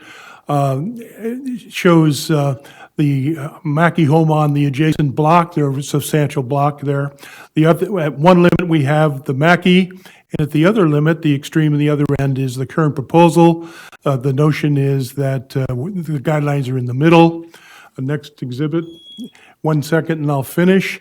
I believe the 5 and 12 roof pitches have been denied by the ARC committee and are not consistent with the guidelines. Next exhibit. Please confirm the adoption of the motion at the last meeting. That's the controversial part. We don't think this is an appeal. It was clear. They couldn't interpret what you had said. We think it was very simple. And thank you for your time. Thank you. Thank you, sir. Murali, and then Vikas, and then Vijaya Somna. I'm sorry if I'm saying that wrong. Welcome. Welcome, sir. Yeah. Honorable council members, I am Murali Gubala and a close neighbor of Mr. Huang. My current home is a modified patio home with a second-story pop-up on the garage. I also face the same resistance from these appellants for rebuilding my home. The appellants claim that this is not about historical preservation or the preservation of the patio homes.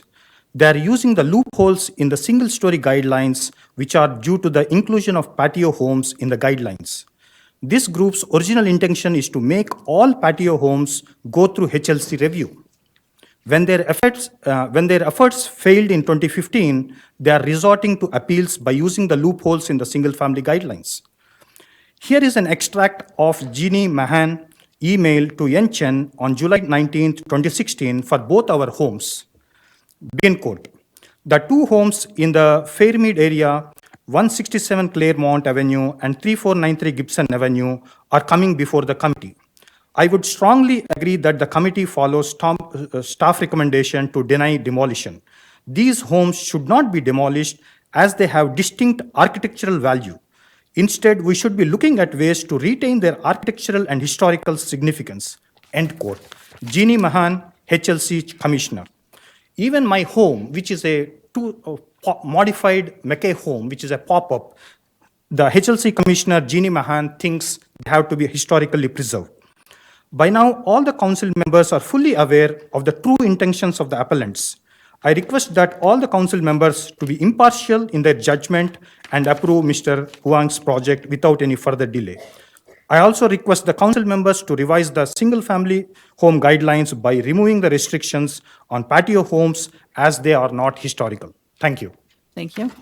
Vikas, if we could hold our applause till the end so we can get through. We have a lot of cards here. Thank you. Appreciate it. Welcome. Good evening, Madam Mayor and council persons. I have a presentation. Here are some pictures of what modern homes can look like, and notice the pitch. I want to submit to you that progress happens through change. Nowhere is that more evident than in Santa Clara Valley. We have Apple iPhones and not Apple Orchards anymore. Changes have happened in these neighborhoods that you're talking about.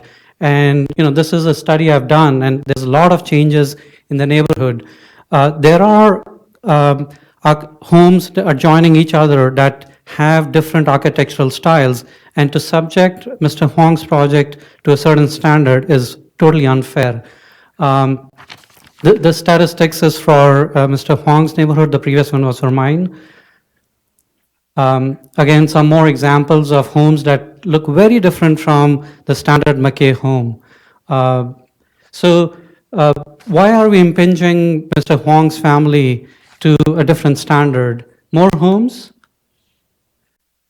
And, the answer is clear why that is happening. That's because of the single-family guidelines.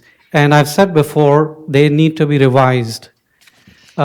Here's an absurd example, but the point I'm trying to drive at is how much say should a neighbor have?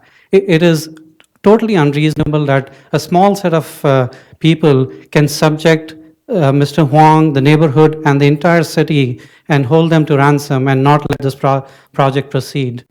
If one house cannot change and the next house cannot change because of that, and so on, we can never bring about any change in the city. Things have changed. Everything is changing. Building technology has changed in these 60 years, and it just doesn't make any sense. So while we say we are the center of what's possible, to me, it seems over 1.5 years that it's just impossible to get a single-family home project approved in the city. And it just disheartens, and as people have said before, people are leaving. So I urge the leadership to take a strong stance today. Thank you very much. Thank you. Okay, if we could hold, please. Please come forward, then I have Shirley Prem, and then Mary Jean Oliva. Welcome. Hi. Hello. Thank you, everyone, for the opportunity to speak over here. This is the 6th or 7th time that this project is being reviewed in front of a city government entity. And why is that? Is it because it's a flagrant violation of code? Is it because it's an egregious violation of the guidelines? No, it is all because of aesthetics. It is all coming down to a difference in opinion on what the aesthetics ought to be. There is a small group of neighbors who obviously have a right to their idea of what the aesthetics should be for the neighborhood. But they have been vocally opposing every proposal that has been coming across. And over time, it has become abundantly clear that the neighborhood does not share the view of the small group. With every proposal, there's an increasing opposition to the small group. This group has continued to operate in a silo that is bent upon preservation by demonstrating a focus on deteriorating homes rather than building a community. Mr. Huang has satisfied the requirements of the city staff, the architecture committee, and the planning commission. He should be able to build his house, one that he can come home to every day, and that meets his aesthetic requirements while meeting the city's code requirements. Please approve Mr. Huang's proposal. Thank you. Thank you. I tried. Okay. Shirley? Yes. And then Mary Jean Oliva, and then Randy Paul. Honorable Mayor and council members, thank you for the opportunity to speak on this issue. I live in a similar Mackay neighborhood and have known Mr. Huang for several years now. We actually got introduced because I suffered through the same process to a smaller degree when I submitted my home for remodeling by the same group of people, or some of them. Having lived in the neighborhood, anyone who is familiar with the neighborhood and honest would agree that it's a neighborhood in transition. There are 3 new 2-story remodels that have been approved within about 500 to 600 feet of Mr. Huang's house. Those projects are going to be built. Those houses do not exist today, but they're going to be here in a year or 2. Many other neighboring houses on the street are not in original condition. It's wrong to assume that every house over there is a museum quality house. That's not what it is. And we are working stiffs. We cannot afford to live in museums. Mr. Huang's house is also on the edge of the tract because the entire row of houses behind him is not a Mackay neighborhood.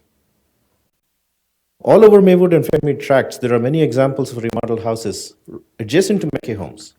There's no reason that these homes cannot coexist because the people in them coexist. These homes serve the needs of their owners.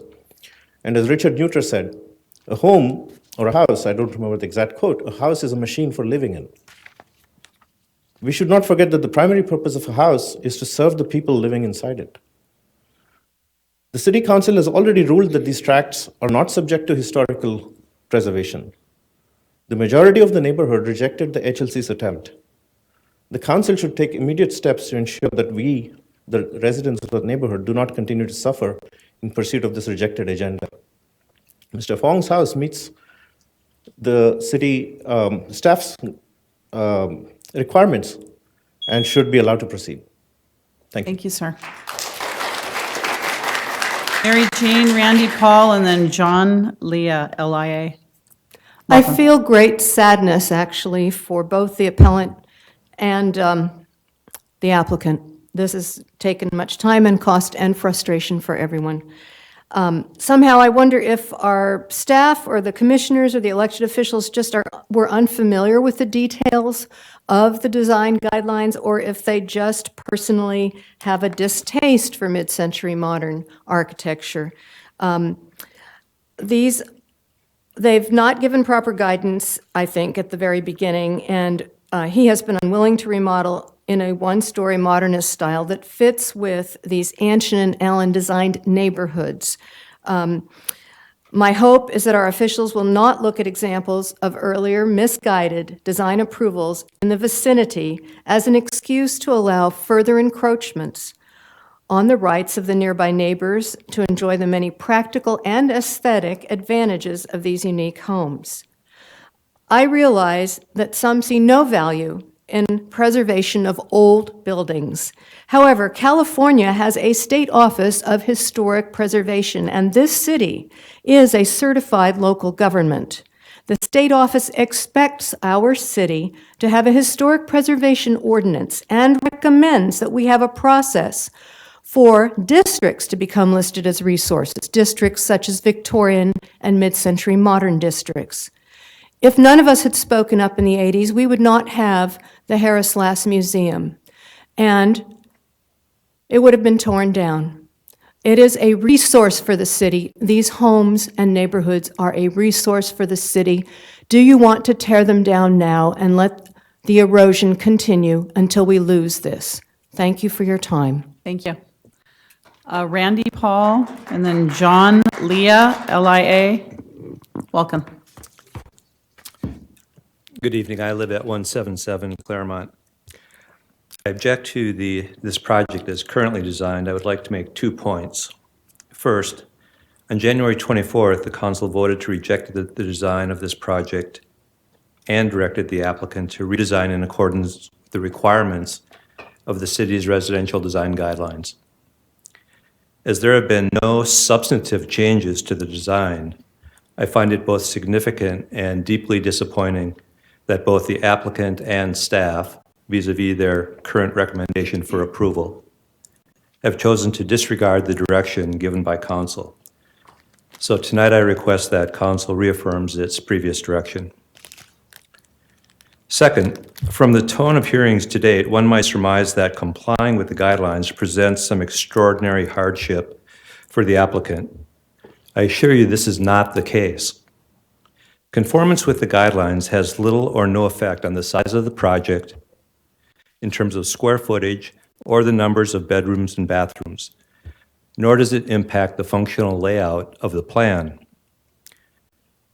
The current project's most egregious violations, and they are egregious, of the guidelines are the incompatible scale in terms of height. It's 20 feet compared to most Mackeys, which max out at 12.6. The roof slope, and the overall appearance of the street facade, and an alternative, fully compliant design that corrected these violations was presented by a neighbor during the March 15th Architectural Committee meeting. So clearly acceptable alternatives are possible and do exist. Again, I request the council reaffirm its previous direction and send this project back for redesign in accordance with the design guidelines. Thank you. Thank you. Jean Liu, L-I-U. I'm sorry, I can't read very well. Thank you. Please come forward. And then Allison Staub and Patricia Casey. Welcome, sir. Thank you, Council Member. This is, I believe, this is the third or first time I stand in front of you. And, I just want to say, enough is enough. And why? Because when I remember a couple times, and first of all, the objection is Mr. Huang have two-store storage, too high, as privacy, whatever. Then Mr. Huang, become a one-store house. And I believe last time when this project got rejected here is, the conclusion is go back, but do minor change. That is as I remembered. Even I confirmed later on after the meeting. And Ms. Huang want to build a house just for his father. His father is 90 years old, not so much time left. And because my backyard faces Ms. Huang's backyard. 5 years ago, when I moved in, I can hear the sound from backyard of his side. His father moving, sometimes coughing. You know what happened now?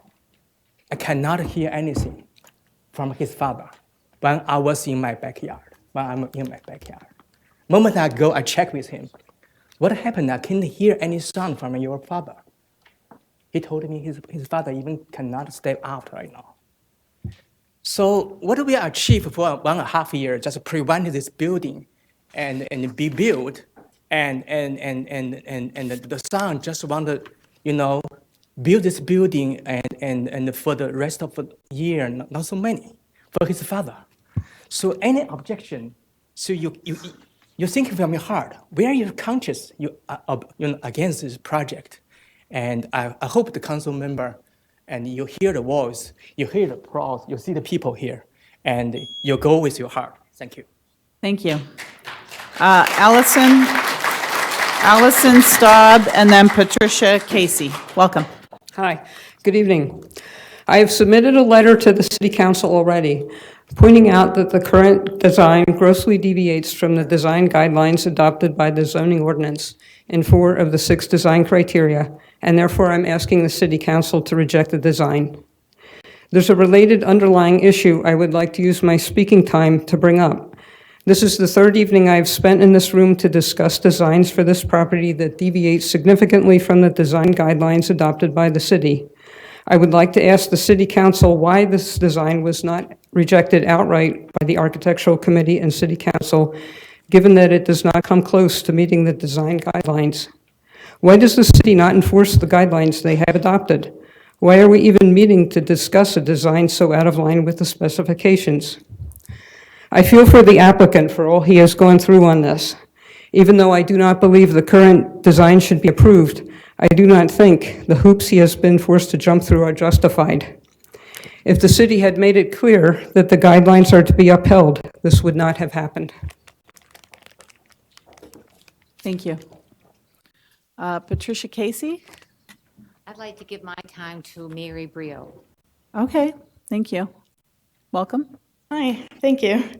At the Architectural Review Committee meeting, clearly the home did not meet the approval of the Architectural Committee, or we would not be here. They could not grant approval based on what they saw. I'd like to point out that when you see a Fairmead Tract committee member, you're seeing a representative of 30 people of our tract of 49 homes. We are a majority, and we are not a small group. Regarding the 42 letters sent to the city in response to the proposal, 34 of those letters were outside our tract of patio homes and therefore less affected by your decision. Of the 8 remaining, 4 of those were for Mr. Wong's proposal and 4 of them were against his proposal. They equal each other out, equals 0. If you wipe out the 34 homes that are outside our tract, we can just remove all those letters. This all started back when Mr. Wong walked up to a temporary employee working at the planning desk who did not direct him to the patio home section of the guidelines. That simple clarification at the planning department would have solved all of this. Please, if you let her speak, please. Thank you. Patricia wanted to convey that to her, these are very unique homes, and once they are gone, they will not be replaced. His home is a treasure to someone who values what it is and what it is surrounded by. If his home sits next door to this proposed home, what do you think that does to its value? It's the house that sits next to the house that doesn't match. You removed value from the entire set of homes that fit together here. This one home does not need to be taller than every other home around it in order to accommodate his interior layout. Thank you. Thank you. How Lu, L-U, and then Jeannie Wan, and then Chris DeBrune.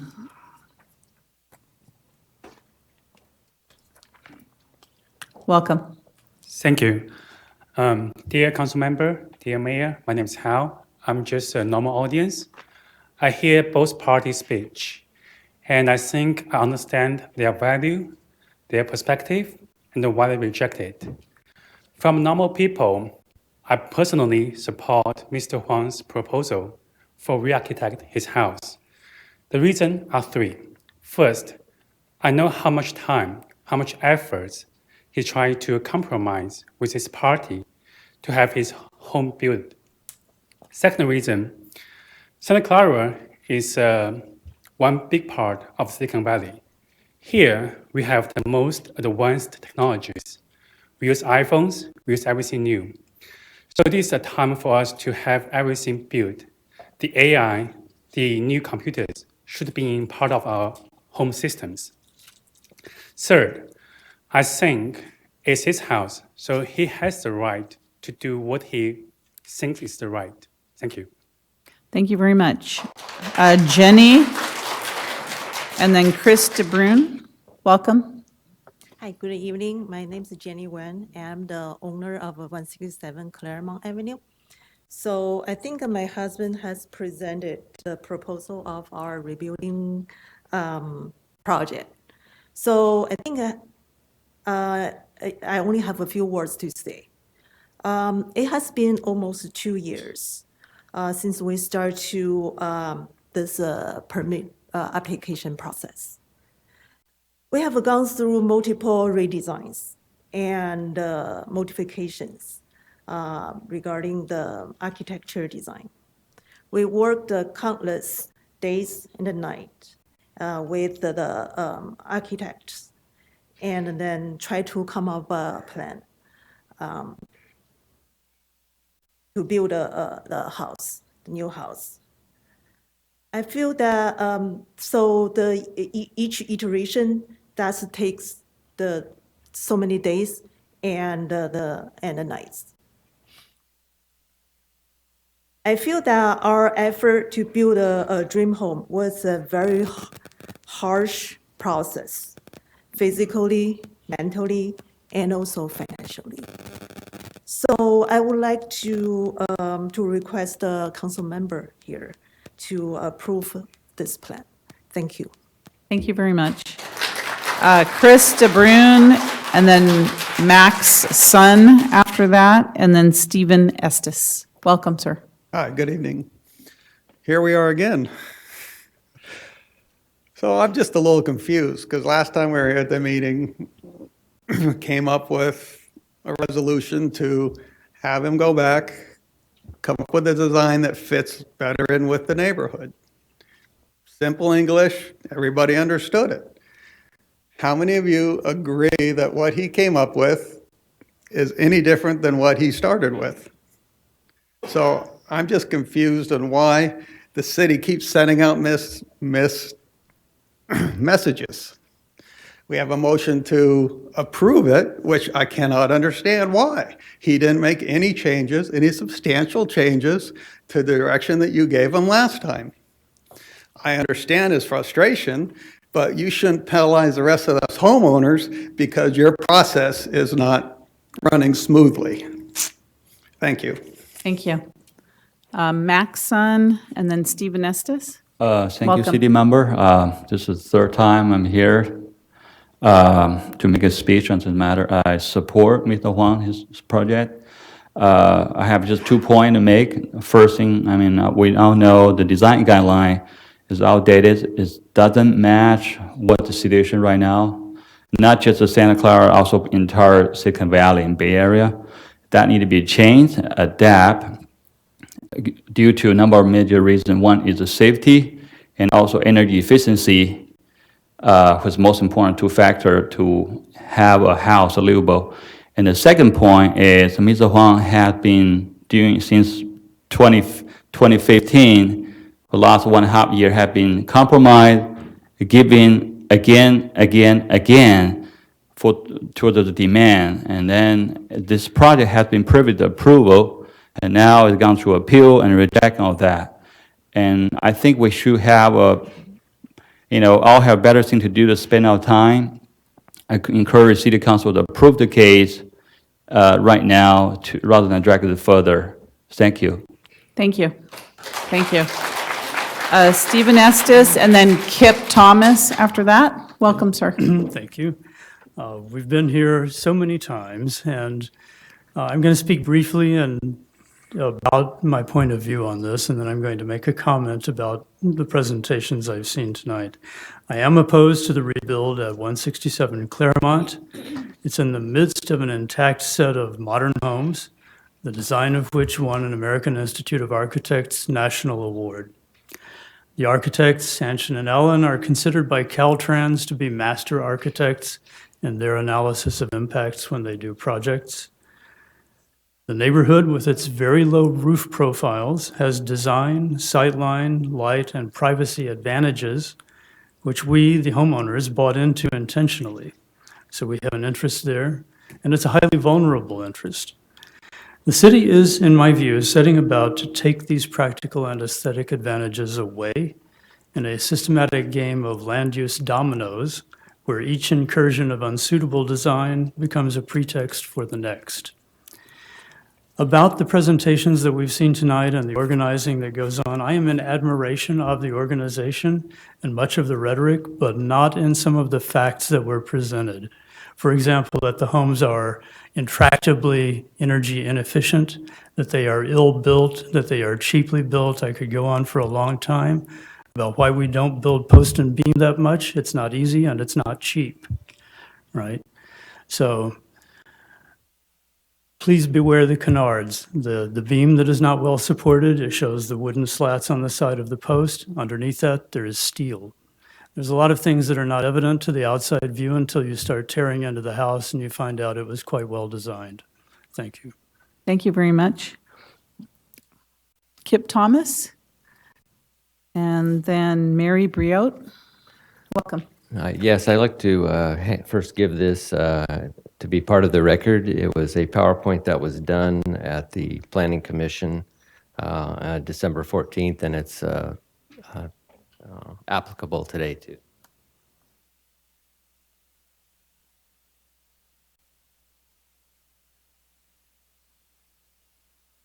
Yes, so before you is an exhibit regarding the current development of 167, the old saying, "A picture is worth 1,000 words," could not be more appropriate. The image you see before you is a comparison between the previous design proposed by the applicant and the council, that the council overwhelmingly denied, and the current proposal in which the applicant made very few changes despite the clear direction from council in its approved motion at the January 14th, 2017 hearing to, quote, "refer the project to the Architectural Committee for redesign pursuant to the guidelines for patio homes."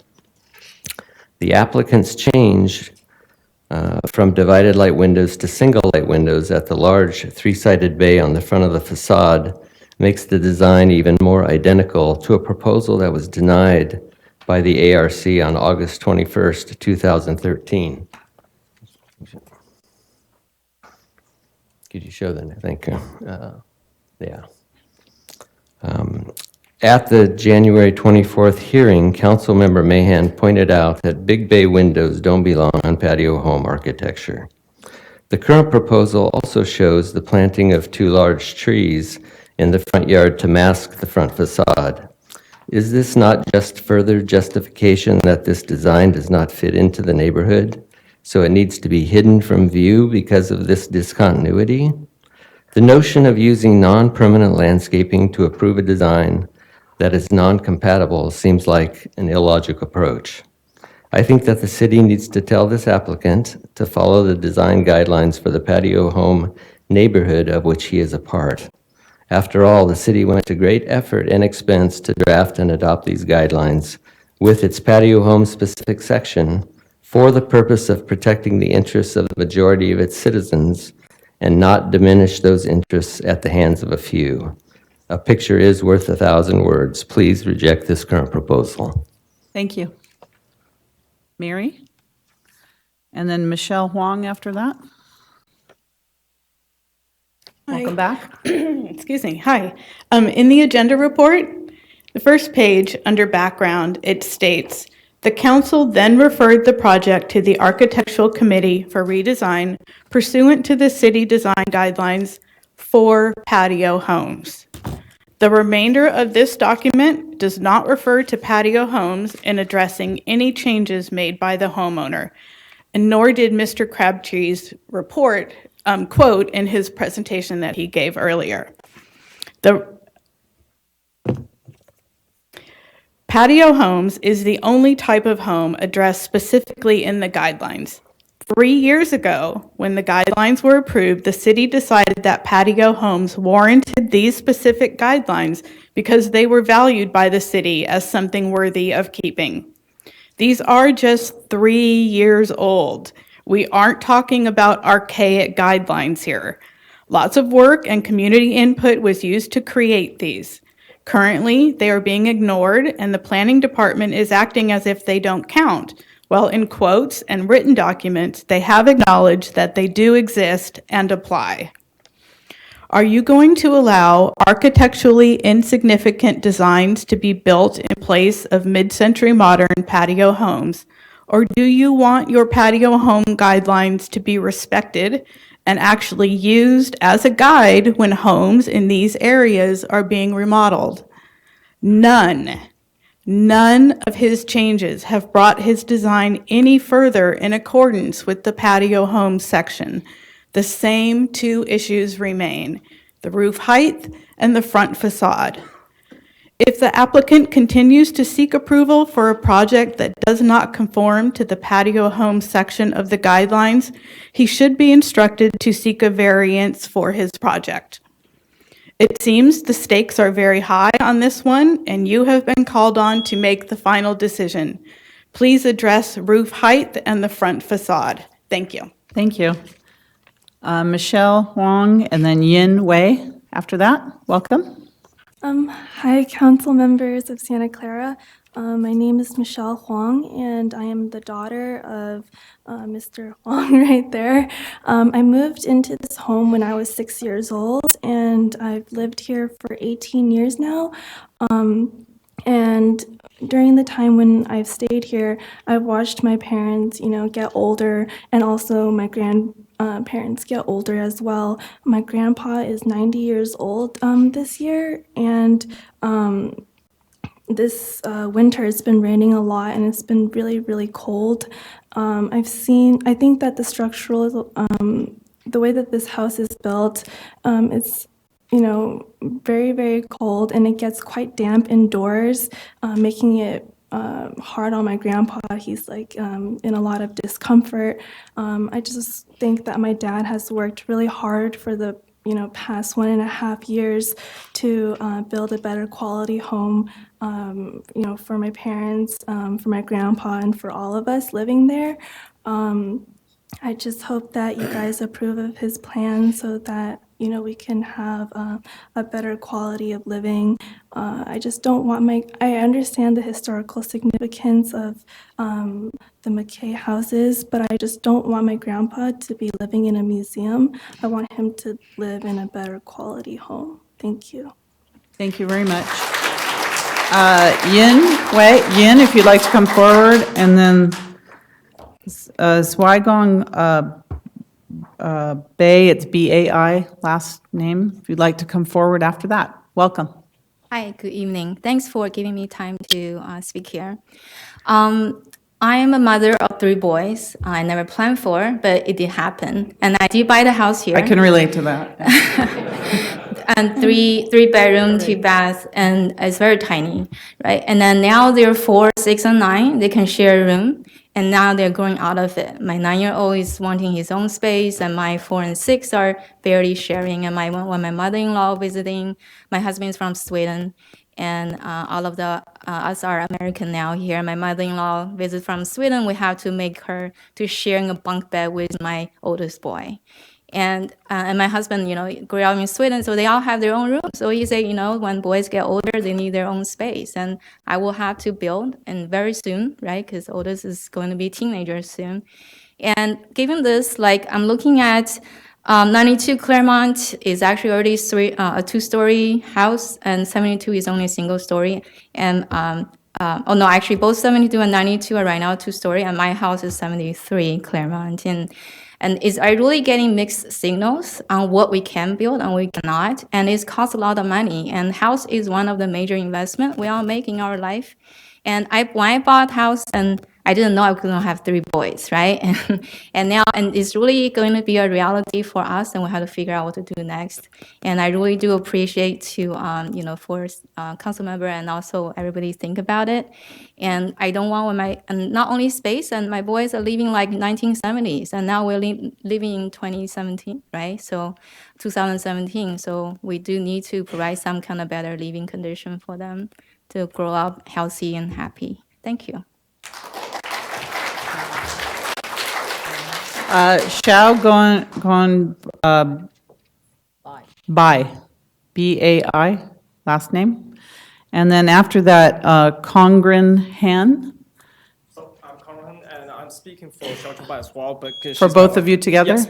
Okay, and then after that, just one second, Yamina Hu, H-U. Welcome. So District Mayor and Council Member, thanks for the time and the opportunity to speak in here. So I think I don't need to verbose on those technical stuffs. And so I do want to talk something about history reservation. So speaking of the history reservation, I like to state that not everything's happened in history, not everything built in the historically are good. And so if this is a neighborhood which is 1860 Victorian neighborhood, I would choose to preserve it for every single house, but it is not.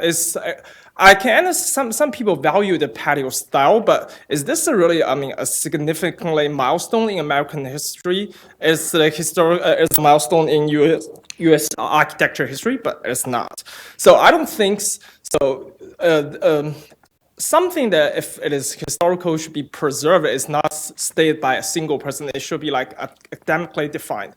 For example, if I have an old chair, it doesn't look good. It is almost teared, but is that a historical treasure because only I say so? No, it's not. So I think we should keep those things that is good in history. Like, for example, if there is a historical musical a museum, if the city hall is a historical building, we should keep it. But we also should move from the old age to the modern age slightly. And that's why I support Mr. Huang's project. And also, the guidelines is just a suggestion. I don't see that we should enforce everything on the new project. We don't want to see the neighborhood to look like 1950s, even 10 years later. And I think this will preserve those people, especially young people. They are the future of the American, and I don't think Santa Clara City want to prevent those people to come into this new neighborhood. Thank you. Thank you. It looks like Yamna Hu, H-U, and Kiru, I'm sorry, I'm messing this up, through Molly. That look familiar? Come forward. And then Julia Lee, after that, L-I, Lee. Welcome. Hi, I'm Kiran Tirumalai. I don't see the person who Oh, called thank in you. front of me, so I have a little bit of show and tell, so I'll just pass this.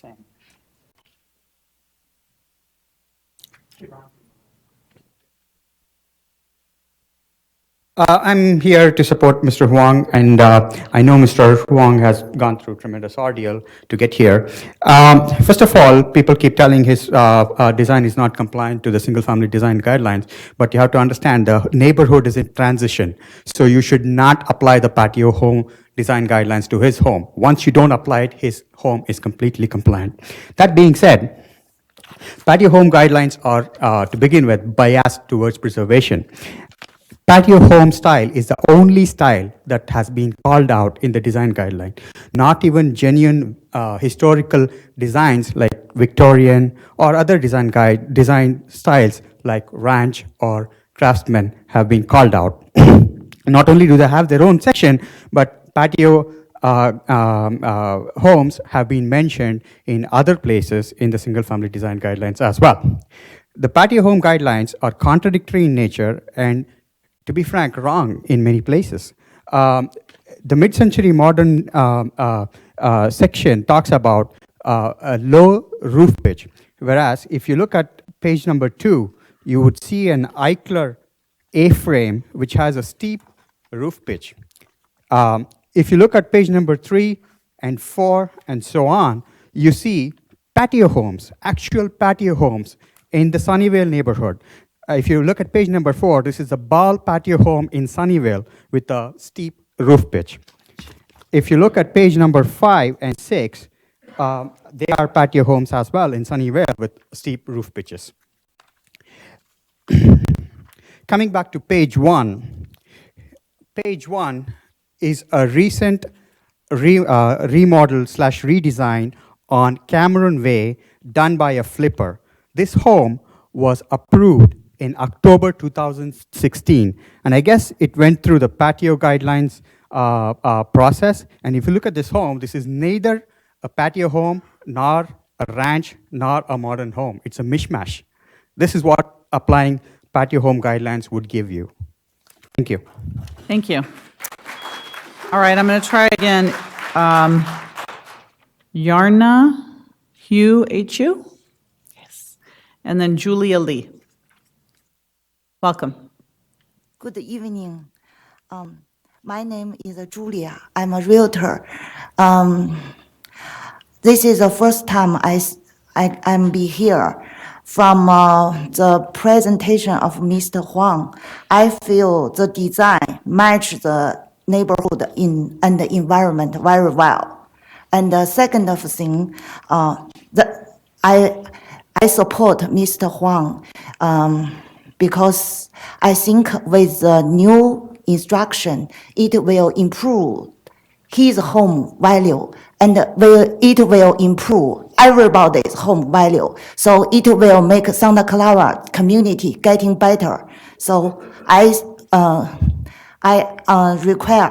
hope city can approve his plan today. Thank you. Bye. Thank you. There's no name on here, but there's an email address for Ying Bin. Does that sound familiar? At Gmail, yes. We all have your email address now. We can send you emails. All right. And then Bin Zan after that. Welcome. Okay. Honored City Mayor and council members, I'm the first time came here to listen for those presentation and the argument about this project. I'm a resident of Santa Clara, and I also did some remodeling in my home. But from the president was Mr. Huang, I think his request is reasonable. I have like 3-point view. The first one is like we don't have ordinance for the historic preservation in this neighborhood. And the second is like we already have a few the 2-story home approved in this neighborhood. Based on this approval, and those buildings definitely go through our architect review already. So that means we already got some exception from the single family guideline. So that means his house was to at least based on the guideline, he should be able to get the exception too. And the third one is our communities get improved because our very old house, especially in our north part of the city, we have all very old homes. They definitely need improvement. The improvement not only improve their own home value, it's bring benefits for the whole neighborhood. As I know, when I check our neighborhood's house values, if we have a few new homes in these neighborhoods, all the appraisals for our house get up. So it's best for neighborhood and also best for our city's revenue. I hope our community can approve the project. Thank you. Thank you, sir. Ben Zahn, welcome. Yeah. Dear city councilors, thanks for giving me the opportunity to speaking here. And my name is Bin Zhou, and I'm living in the same neighborhood as Mr. Huang's. And I don't know Huang before, actually, so I just heard from my neighbors speak, and just wanted to join here to support his plan to rebuild the home mainly for the following reasons. One is we are living in the changing world. So every day we have new technologies, new things will come up, and we cannot stop it. Actually, we are working for better things, new things. And we are working hard for better life, better food, better family. And if we hesitate to change everything and like this, and we are, we trying to live in the same old house all the time, why we are working hard, right? Another is the new construction definitely add values to the whole neighborhood and whole community and the whole city. And I believe nobody wanted to lose the equity and the equity of the property, because the home is their mainly life savings. It's like we want the neighbors to keep clean and keep neat, and how we keep the neighbor values. And that's why there's a new neighborhood. They usually have HOAs, and they want to keep every family clean and neat. Another is somebody, earlier speakers, they point out what's the historical and the treasure. I know a lot of the San Jose areas, they have a historical area, but usually they are talking about some houses over 100 years. But if like these houses are 50 years or 60 years, they will be reserved, then where's the place to build new houses, right?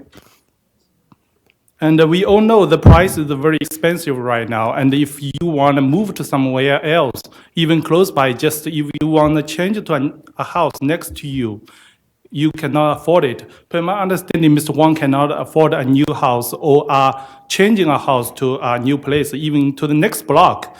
So the most cost-effective way is to rebuild it. So I support his plan. Thank you for considering. Thank you. All right, Manisha Pei, and then Xin Gua, and then Ling Zhang. Welcome. Thank you.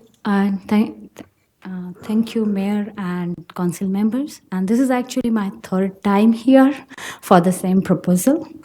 I would like to request you to approve Mr. Wang's proposal. The main reason because it's been approved and it is as per the guidelines and also as per the city has approved it. So I think if the city approves it and it is as per the guideline and it's as per the wish of the owner, it should be approved. The other thing I would like to point out about patio homes. I think if somebody thinks the patio homes are historic and they want to keep it, I really appreciate their concerns and they should be able to do that. I have no objection about it. But patio homes also are like 60 years old.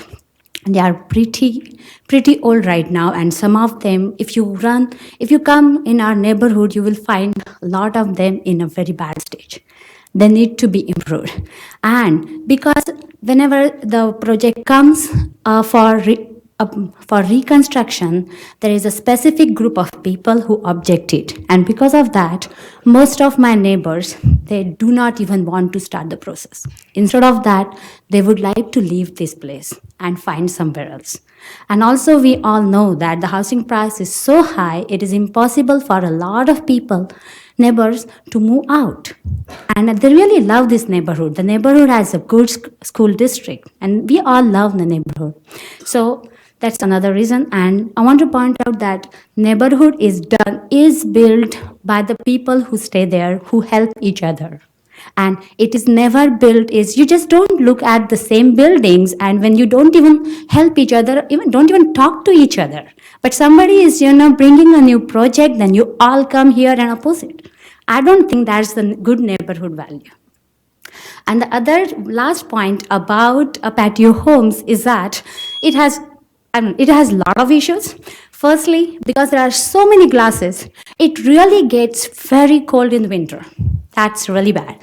In the summer, because of the low pitch and lot of windows again, it's very hot. So it's not at all energy efficient. And the third last thing is, it has a concrete slab. And you have a problem with the plumbing, and then you are gone. Right. You see, I had this issue, and I spent $5,000 to find out where the problem was. Thank you, ma'am. Thank you you. so much. Thank you. Please come forward.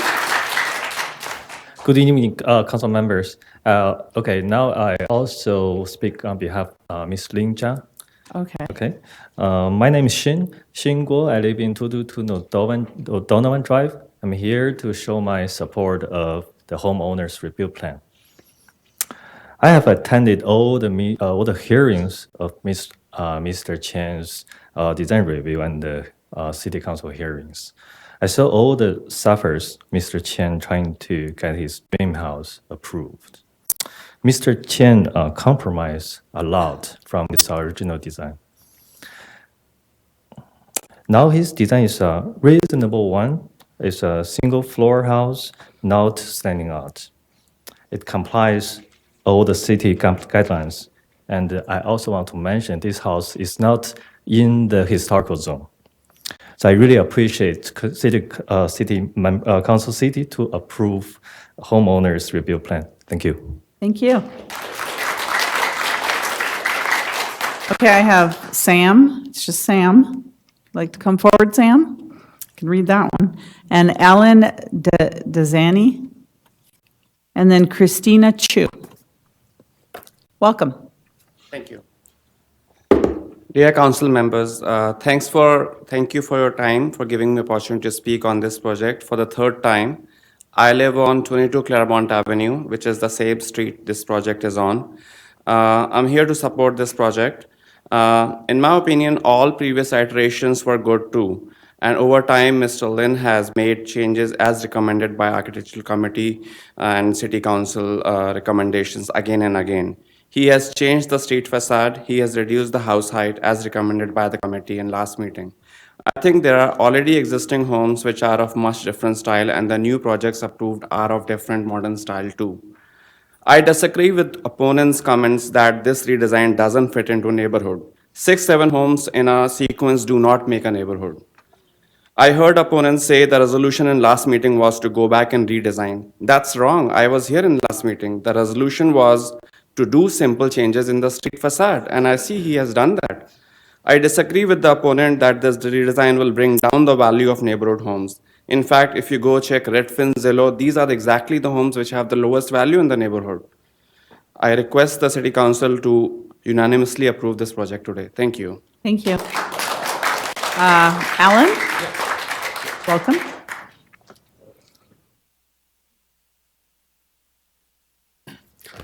Yeah, I'm Coyne's neighbor. I live at 169 Claremont, and both me and the neighbor on the opposite side of him are opposed to this his redesign because it simply does not fit in the neighborhood and it will interfere with some of the qualities of our homes.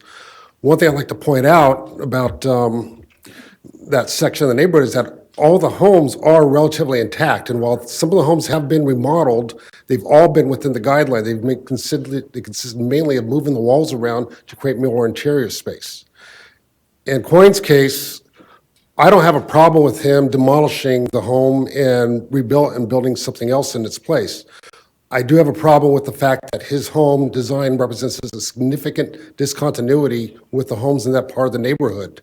And at the last architectural meeting, I presented some concepts where he's allowed to keep his floor plan and to a certain extent the front of his house, his facade, yet retain one of the main features of these houses, which is the roof with a single fold, which allows light to be distributed to his neighbors.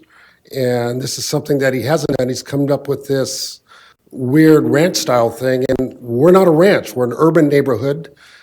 These homes, in spite of their age, the principles of which they're designed, which was economy of design, being efficient, allowing lots of light in and everything, that's still practical. And Quan has an opportunity here to embrace those qualities and also to incorporate new building standards to make the homes more energy efficient, which is something that he doesn't seem to have considered in his design, which seems to be just something that he tacked on features from homes that he saw that, regardless of whether or not they match his idea of, or whether they're compatible with each other. So, in closing, like I said, I think that his design is not compatible with the neighborhood. It certainly, to me, doesn't meet any of the criteria for the guidelines. I think he should go back and design something, as I showed in my illustrations, that can be compatible yet still retain the features that he's looking for, which is, in my design, he still has the floor space. So. Okay. Thank you. Christina? Yes. Chu? Hi. Welcome. Hi, good evening, city mayors and council members. I appreciate the time to allow me to explain. I come before you as a human being and as a mother, as a daughter-in-law, and as a wife to plead you to approve this remodel for Mr. Huang. I'm his relatives, and I watched Michelle, his daughter, and his sibling, his twin sister, from their young age. I saw their loving family. They are good parents to bring their kids up, and I saw their low time and high time. They really respect their grandparent or their senior father. So they have their right. They pay their tax.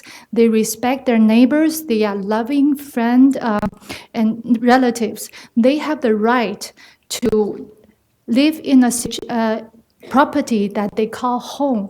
Right now, as you saw the presentation that Mr. Huang presented earlier, the house that they're living in has safety concern.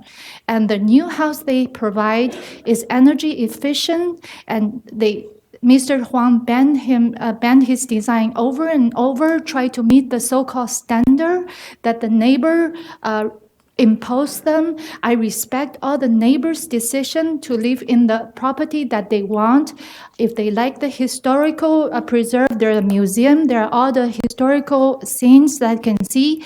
But as a human being, Mr. Huang and his family deserve a right to live in a safe property that they can call home. So again, I urge you, all of you, approve his proposal. Thank you very much. Thank you. Zengeg Cheng, and then Herbert. Good evening, everyone. So I live actually very close to Mr. Huang's house. My house is about only 3 or 4 houses away. I bought this house about 3 years ago. So if I knew it took so much more hassle to get the house improved in Santa Clara, probably I won't buy that house 3 years ago. But anyway, I'm here to stand aside with Mr. Huang to fight for the homeowners' right. So recently we received the property tax bill. So it's about 1.2, the house was assessed about 1.2 million, something like that. And 800K was coming from the land. So only 1/3 is coming from the house itself. So homeowner is actually a landowner right now. So as a landowner, I think we should have the right to rebuild the house on this land. I really respect our neighbors who cherish their old Mackie house, But in the meantime, I really urge them to respect others who would like to rebuild, improve the house for better future. So I don't think this is a good way to meet our neighbors here debating. I would rather to have some fun time like neighborhood party. So I would like to strongly urge City Council to end this debating and approve the applicant. Thank you. Thank you. Herbier, Bhatia, and then Wegneg Wang, and then Scott Lane. Welcome. Hello, everyone. My name is Herbier Bhatia. I'm speaking as a resident, not a cultural commissioner. To be very simplistic about this, our communities, everybody said that is going through a lot of transition, and they're always going to go through transitions at various points. Otherwise, we'd be always on farms, or maybe we wouldn't have any changes at all. But reflecting much of what was needed at that time. So we've had different types of homes at different times of history. Today, our city, like others, is facing many challenges like housing shortages, transportation, prices, etc. And many families are having to live together, in multi-generations, just like he is. And I do realize our city is facing so many things at this time, and we have a lot to consider. Whatever decisions we make are going to be precedents for the future. So I totally understand that. So that is why I'm so empathetic with your family's needs and changes and family's request. But that being said, I am also very considerate to maintaining our history, because our history is what helps us understand where we came from and how we deal with the future that was coming to face us. And we need to maintain that history, because as much as we need to maintain it, is part of the character that makes us who we are. So I think we have a bigger question at hand for us to consider. How will we change and maintain our history? Because these changes are coming. We can't stop them, honestly speaking. But maybe we need to think about it generally across our city. How do we maintain that history and elements of that? For example, this style of home, and help us do that in a proactive way before it gets too hard later, so we can actually get ahead of it and address the changes. But there is a small difference here. These things were designed to create a quality of life. They were designed to help have character in the community, but it was never above the quality of life of that family or that individual. Objects can never be more important than people. That's really, really important. So that is all I put in front of you to consider as you make this decision, which will not be an easy one. But I am empathetic to both sides, and I hope you will give them a chance. Thank you. Thank you. Oh, Wegneg Wang, and then Scott Lane. Wang, W-A-N-G. Welcome. Good evening, Mayor and City Council members. This is the first time I come here in person, although previously I only sent an email to support Mr. Wang for this project. So I have listened all the reasons why there are people against this project, and I was quite surprised why we are still discussing this. So there are two reasons. One, these are historical houses. They cannot be damaged. I think you can keep your historical things, that's not good enough reason. You cannot, if you think something is historical, but it doesn't belong to you, you have no right to do that. Another reason is that the city guideline. This is city guideline to require Mr. Wang to keep the house to be the patio style. So this guideline has problem. Think about if the whole city has to stay as is, what kind of city it will become to. We don't want to live in a museum, it will drive people away. Fortunately, I'm happy to see that the council has already approved many second two-story houses in the city, and some of them are on the same street as Mr. Huang's house. So our country is a case law country. If guidelines, if laws has problem, has ambiguity, outdated, fine. You interpret it.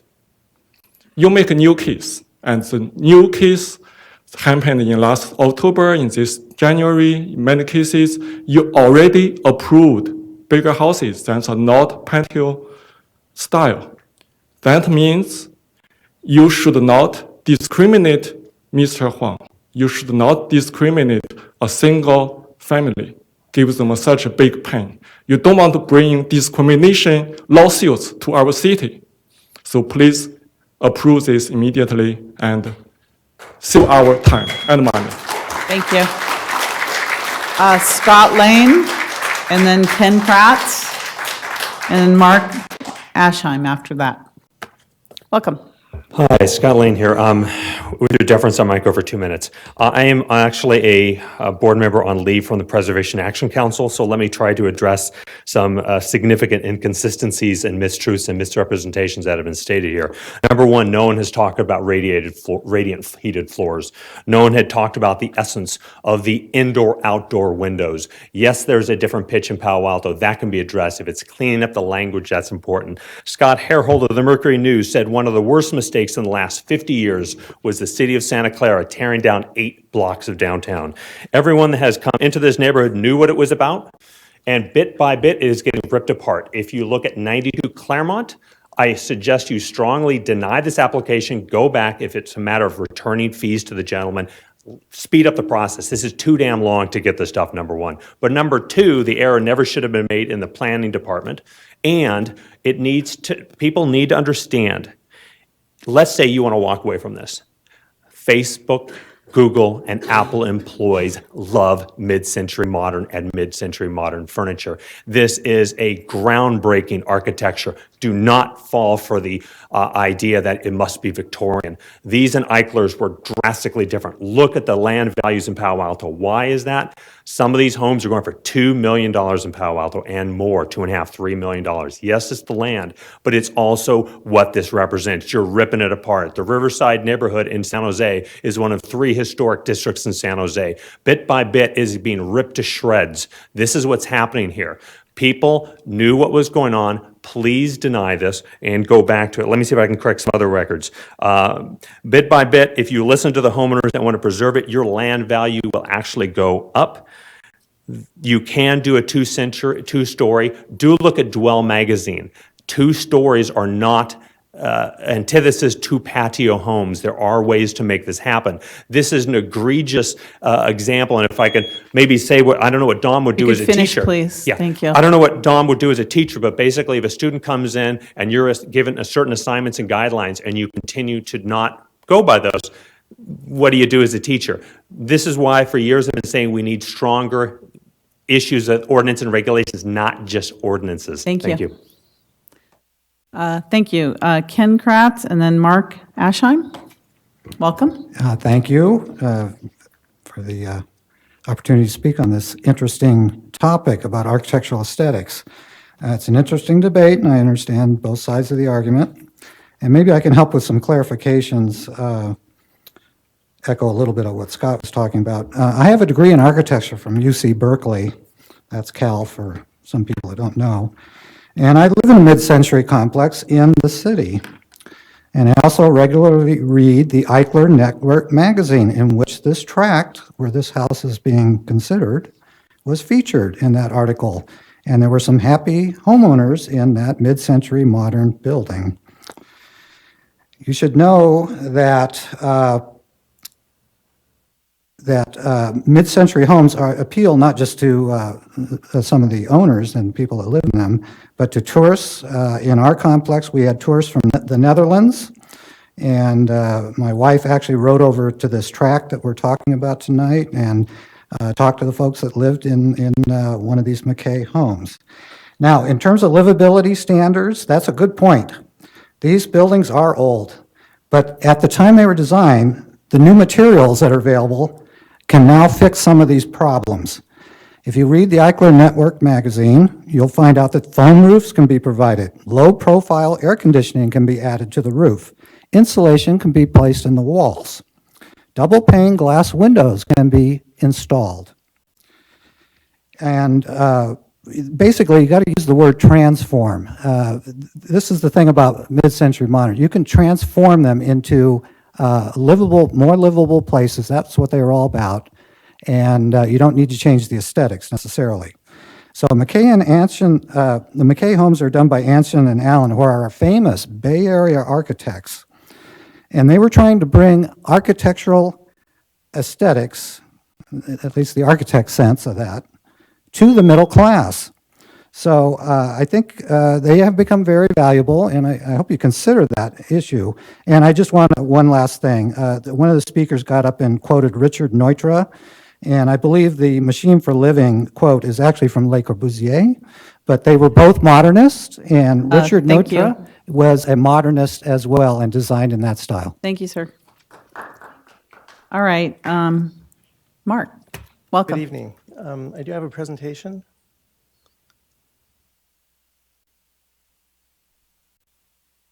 Okay. Is there, okay, go ahead. Thank you. I am a resident who lives within 300 feet of the project. I'll begin by noting a few important facts. First of all, it has taken some time, but we have established clearly that there has been no direction from the City Council to soften or diminish the application of the design guidelines. The city officially recognizes that every proposal is subject to the design guidelines. Now, the design guidelines clearly state the focus is on homes of the same block. For this project, that would reasonably be the area shown in the yellow ovals there. This area has intact or only slightly modified original Mackey homes. So we are here today at Council because the Architecture Committee could not conclude that the proposal meets the guidelines for patio homes. Our homes have low slope roofs with large overhangs, simple roof planes, flat walls with large glass panes, and an understated entry. The roof itself is not visible from the street. The proposal adopts none of these architectural features. You can see a complex roof plane that is visible from the street, steep roof slopes, a complex bay window, and an overstated entry. The proposal is not architecturally compatible with the patio home style. Only 4 years ago, the Architecture Committee denied a similar proposal in our patio home neighborhood, only 6 houses away. Clearly, having a single story is not sufficient to make these homes compatible with the neighborhood. Now, if you listen carefully, the supporters are not claiming that the proposal is compatible with the Mackey style of patio home architecture. They are not claiming neighborhood compatibility. The opponents are deeply concerned, so there really isn't any dispute about neighborhood compatibility. And I'll just close with this. The vast majority of owners of Mackey homes in our neighborhood, including the immediate neighbors of the project, are opposed to this project. Thank you. Thank you. June Liu. June Liu, and then Faith Shao, and then John Tang. Welcome. Hi, thank you. Thank you, City Council and the Mayor. I'm living in the neighborhood, and I live in the same house, same style of house, Murky house. And a few years ago, I applied for extension of my house because my family need. And I got approved because personally, I like a modern style house. But I will just emphasize here, that's my personal favorite, like that's my personal taste. The house is not about the slope of the roof. It's not about the structure of the house. It's about the family living there. I think I want to emphasize that more than anything else. That's the people who live in there. It's not the structure. Like taking that out of context, it's not right. So Murky House has a lot of drawback. I live in there, so I know about that. So a few months ago, I have to kind of climb up the roof to fix the leak in my house. So I don't want to do that. I mean, I think every homeowner in my neighborhood has a right to improve their house. So another comment is about this historical. We cannot take a historical out of context and transcribe it into a sloped house and a certain style and put it in the current community and the current people who living there. So, and all up all, we should respect the homeowners' right to improve their quality of life and their sense of taste.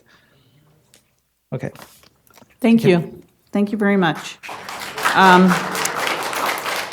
Faith Shao, is Faith here? Okay, John Teng, and then Yamping Zhao after that. Welcome. Thank you. Good evening, respected mayor and the city council. Thanks for give us time, tonight to discuss this issue. My name is John. I have been living the great city of Santa Clara for around 26 years. In 91, I bought the house in the city, and I love the city. Both of my kids were born in this city, in the same neighborhood. I come to here, basically supported Mr. Wang's project. There are 2 points I want to make, Firstly, there are a lot of change in the valley. One particular change is the family size in recent year is not keep decrease and keep increase. A couple years back, I kicked my kids out of my home. They go to college. Now it look like they come back. And they don't have choice. They need to stay with old folks again. And we also think about, to increase the house because my parents also, come live with us. So look like, family size is increase, not shrink. I don't think my kids have the ability to, to move out university. So that's the reality. Second is, since also think about, people like the arts. People have different opinion, different passion to something. That's all fine, You love some architecture, you love some style, that's all good. But the thing is, your passion have some boundary. If your passion cross some limit, somehow, you not manage that, maybe become you or your opinion become the big brother. You force, some rule, maybe not good. One of the reasons, I come to this country, live in my old country. Here, so I'm just tired of little big brothers, this, that.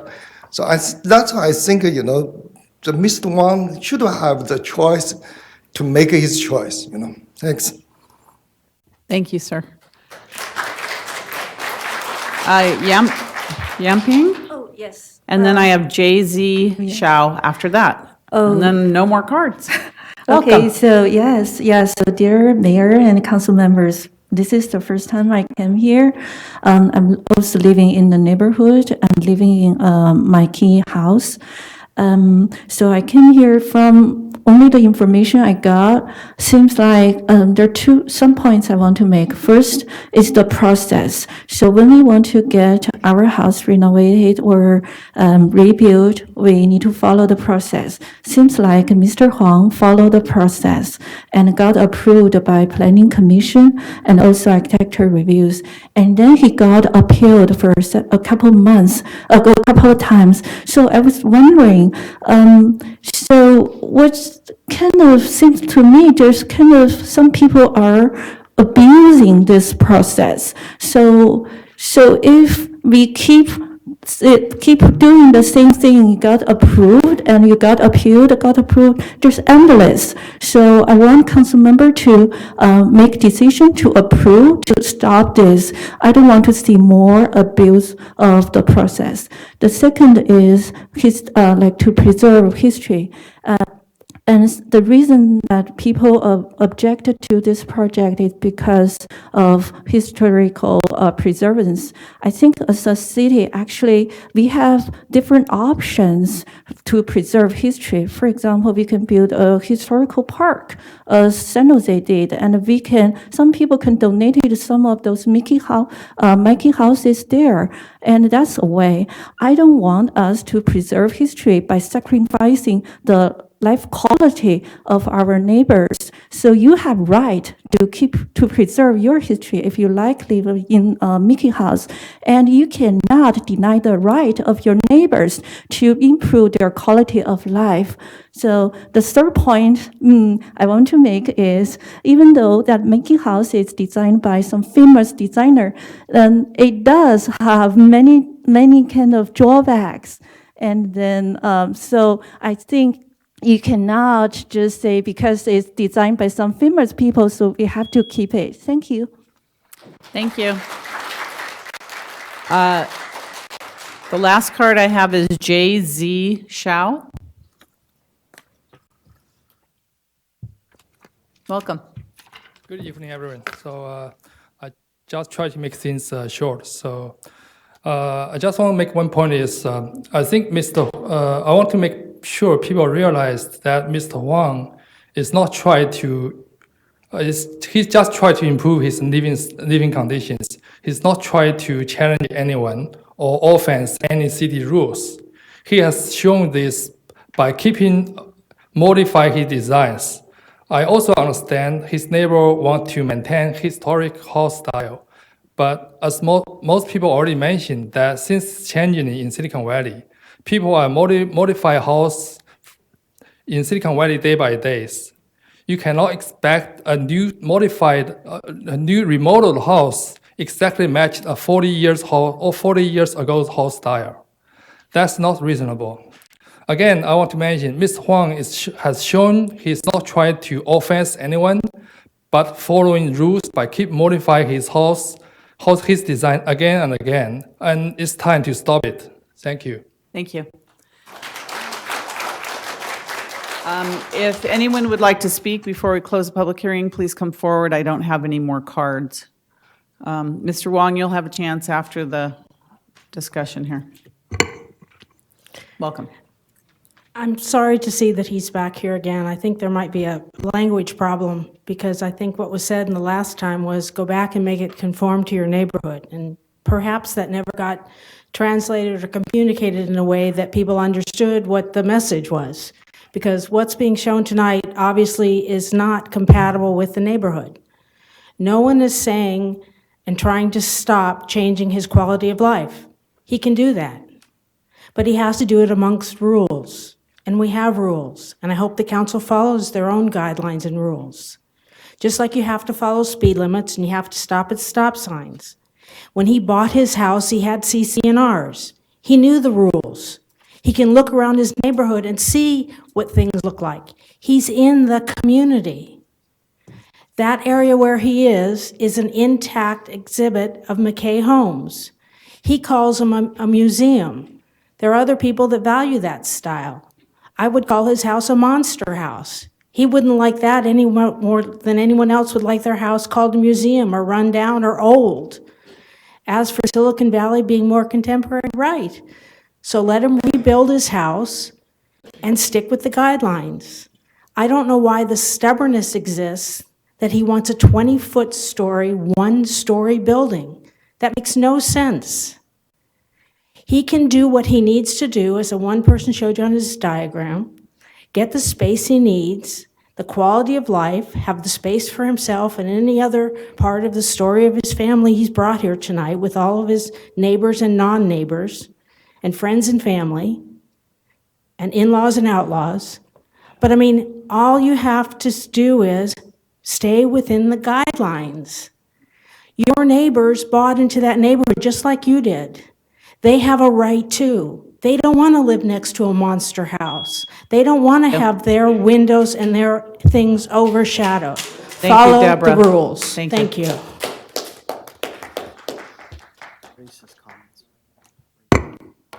Hussam Hagag here. As one who's rehabilitated a nationally registered historic Victorian in the Old Quad that's become a tourist spot, I'm no stranger to historic preservation, and I fully support historic preservation. I also fully support Mr. Huang and his project at 167 Claremont.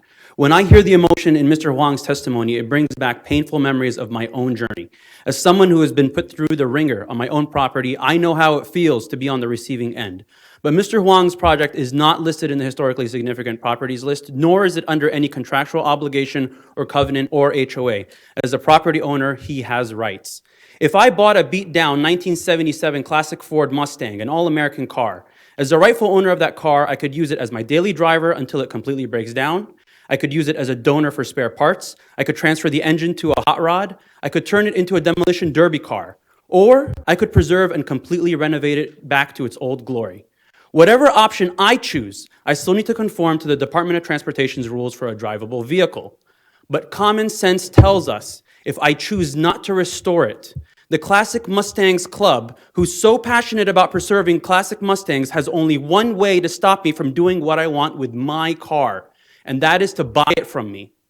As it stands, in the last City Council meeting, you had made some requests of modifications to Mr. Huang, and he appears to have complied with all of those requests. He's done what you've asked him to do.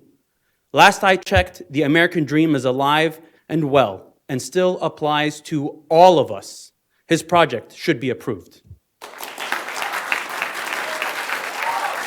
Yeah. Please come forward. Thank you, Mayor and the Councilman. I be able to stand here today. I'm honored. Why? 100 years ago, I have to work on the railroad, build a railroad for transcontinental, trans-American railroad.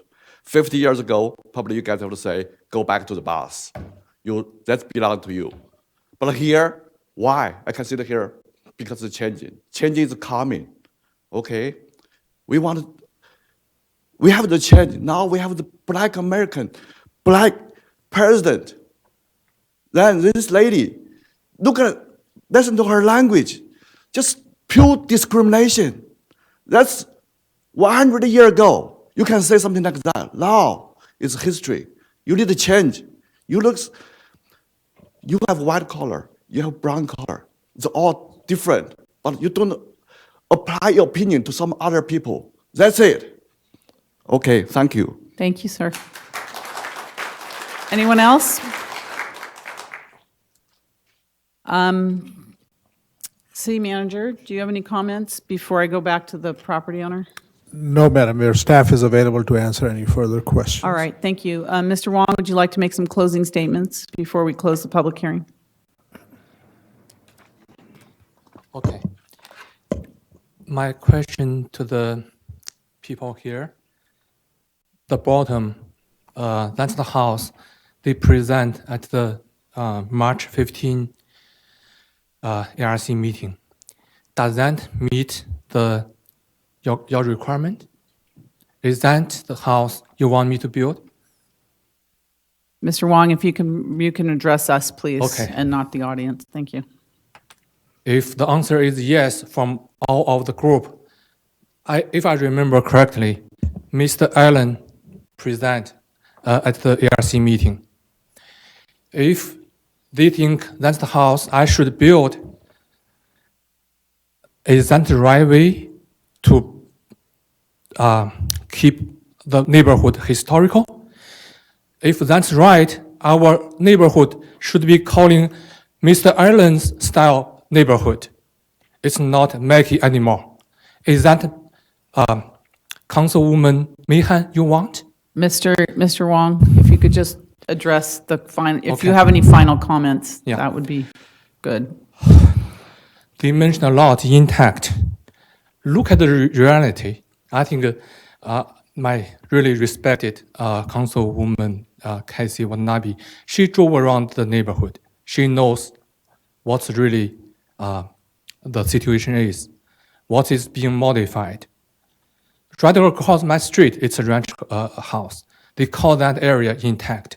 What's the definition of intact? Capability. I mentioned before, yeah, we have 2-story houses approved by city. Just within 1 week before my house was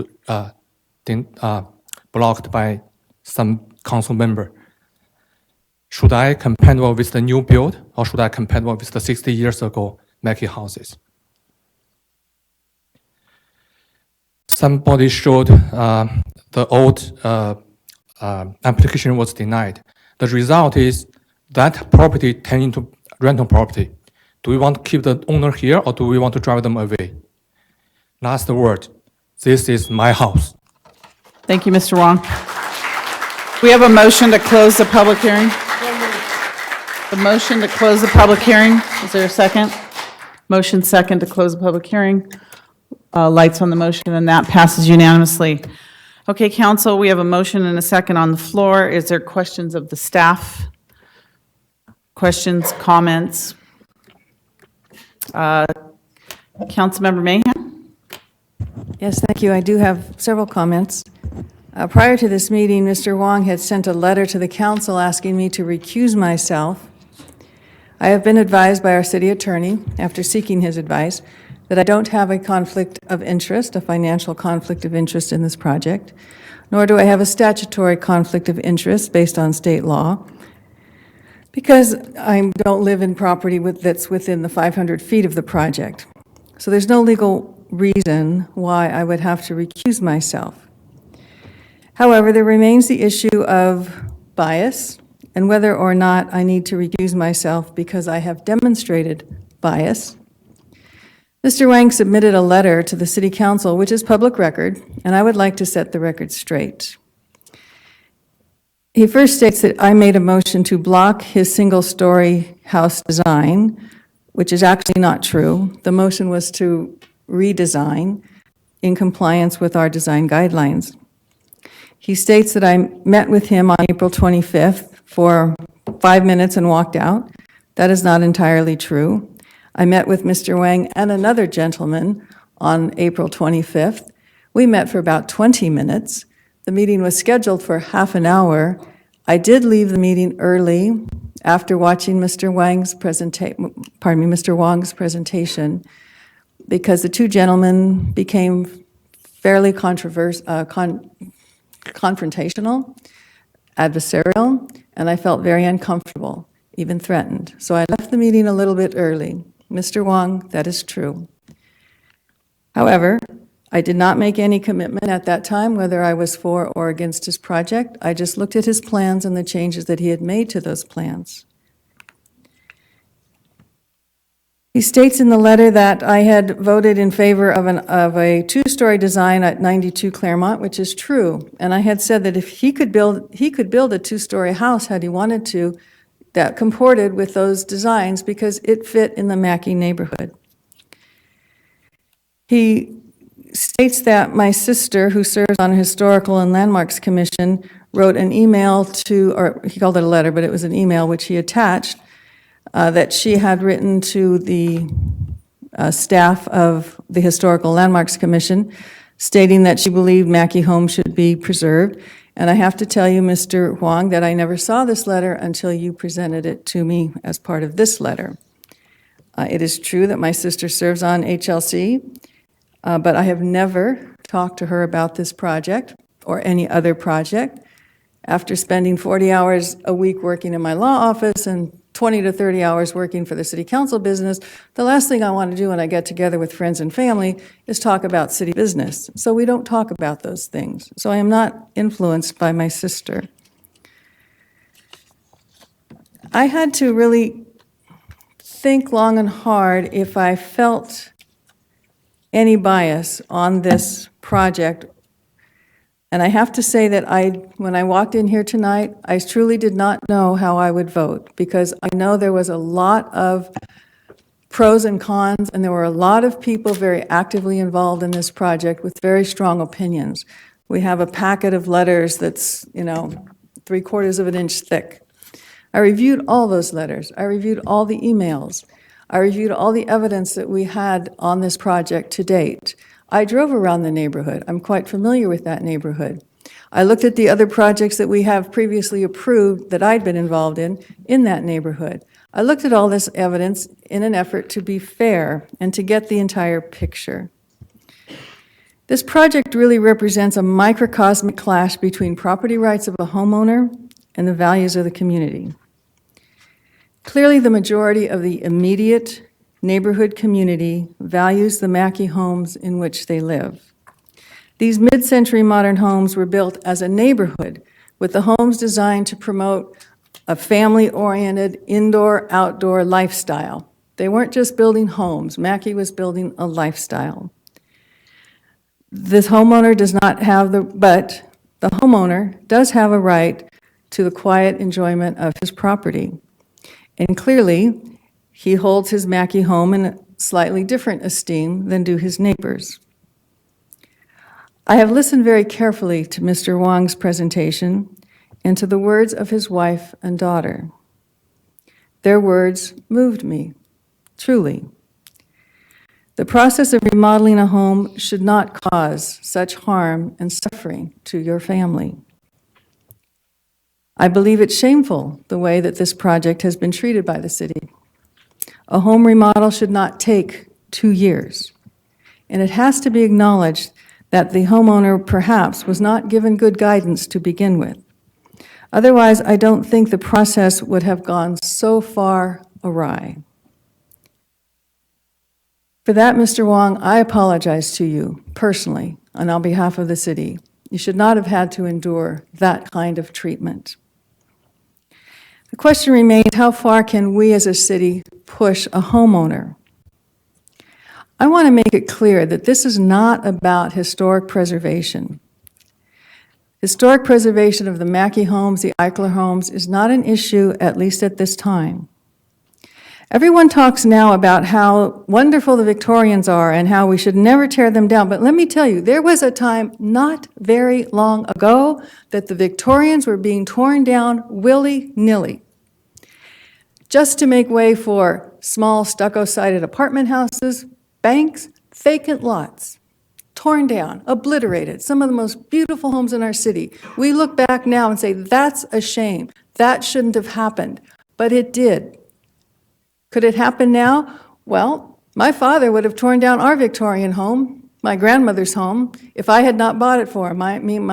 Myself and my husband bought it from him so that we could restore it.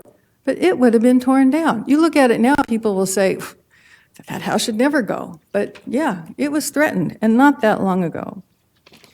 The Mackey and Eichler homes are as threatened now as the Victorians were in the 70s and 80s, and even in the 90s. The fact that this neighborhood is in transition is the very crux of this controversy. We're being asked to approve this project in the middle of an intact block of Mackey homes. The motion at the last meeting that was supported by the entire voting council was to redesign to comply with the guidelines. Minimal changes in the facade could have made it compatible. I acknowledge that this applicant did make changes, and in fact, I acknowledge that you made significant changes from your first proposal back in 2010, and I hope that the neighborhood can acknowledge and appreciate the changes that have happened in this project over this almost 2 years time span. I would have liked to have seen something a little more compatible on the facade with the Mackey-style homes. It's clear that there are sufficient votes on this council to approve this project tonight, so my vote's not going to matter. When I weigh everything in the balance, my sympathy for the applicant, my knowledge of how we should treat homes in our neighborhoods and keep them intact, I really have to come down on the side of not letting this one be the first domino to fall. I would love to see this Mackey neighborhood, and when I say Mackey neighborhood, I'm defining those intact blocks, and there are several.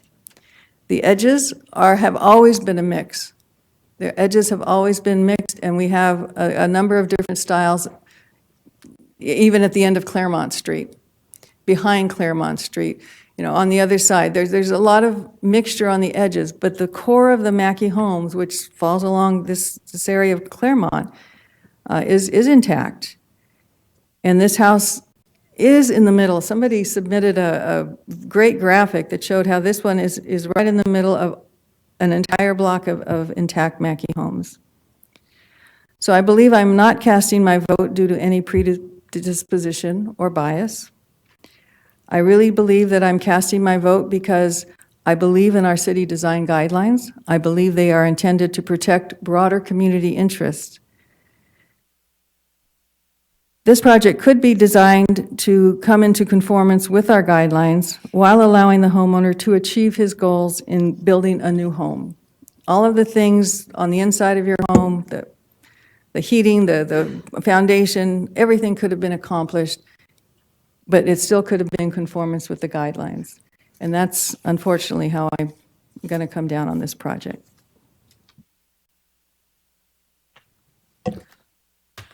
Councilmember O'Neill.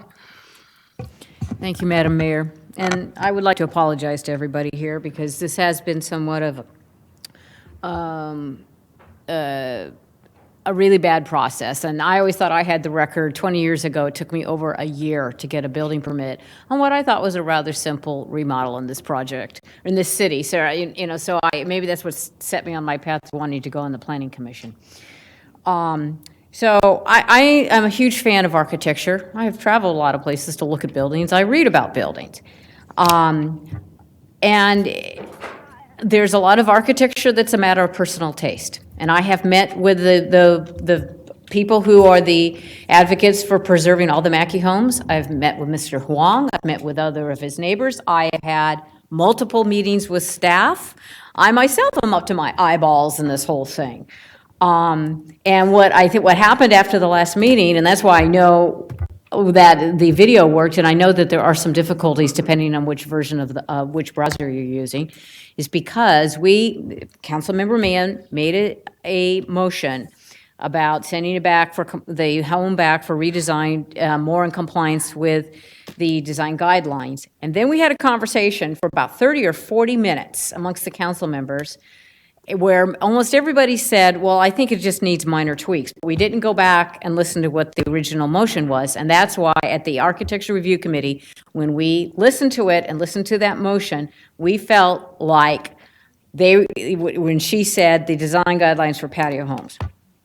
So that's what kind of brings us back here. Mr. Huang has made more changes, and I think his staff, I know there was some questions, and I didn't really understand what was going on until the agenda got posted last week. The staff decided not to go through another round of the Architecture Review Committee. And I can say one of the good things to come out of this process is we are completely looking at the whole process for how we're going to do architecture review. We've had some meetings. We've had a workshop before one of the ARC meetings. We had another meeting about a month ago on a Monday evening where there were multiple stations. We're going to be working on these guidelines. We're going to try to make it, Santa Clara, I think, tried to have a process where everybody could collaborate and that we could not have super restrictive rules and try to work things out. Well, we've gotten to the point where that's not working anymore. And so we're going to be going to more of a formula-based view and trying to make it so that people know going in, because that was one of my issues when I was on the Planning Commission, is what Mr. Huang has gone through. He's gone through 2 years of what I call the spin cycle. And so we've got to fix that so that people know going in what to expect. I've just been sitting here, one of the things many of the documents I've been rereading is looking at the design guidelines. Well, there's a lot of wiggle room there, even in the concept of neighborhood. What's a neighborhood? Because we've looked at the zoning ordinance, we've looked at this. Is it a block? It talks about tracts that are adjoining may consist, just because you're in one housing tract doesn't mean that you are not part of a neighborhood. Or like there's some houses at the end of this street that are very different. This whole neighborhood, and when I first came on the Planning Commission, because it's not all that far from where I live, and I've ridden my bike and walked through there for decades, it is one of the most mishmashed, that's a technical term, neighborhoods in the city.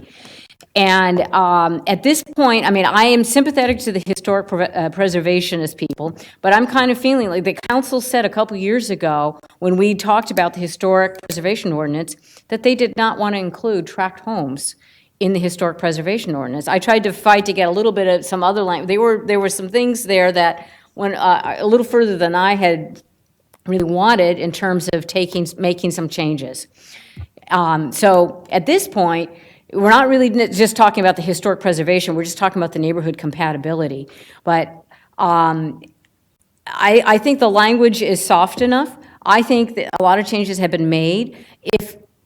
If somebody wants to preserve their patio home, I say go to it. I've talked to some of the folks.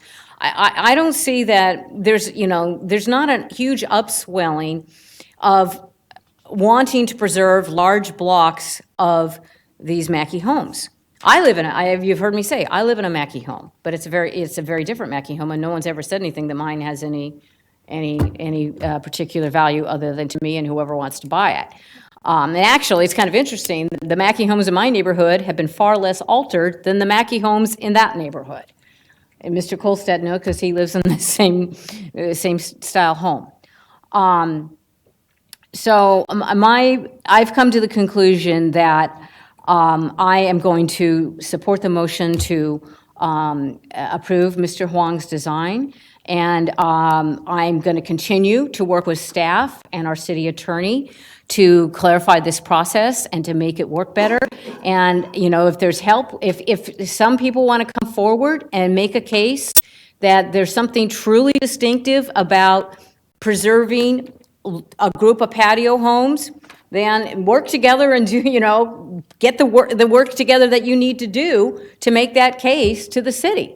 But I don't see any real swelling of support amongst staff, the council, and most of the members of the community to enforce that on this neighborhood, when we have not done that on any other neighborhood other than, and the difference of the home that Patty lives in is a very distinctive home. It was not a tract home that was built in hundreds of models of it. I mean, it's very distinctive, and she's done a beautiful job with it, and she's to be commended.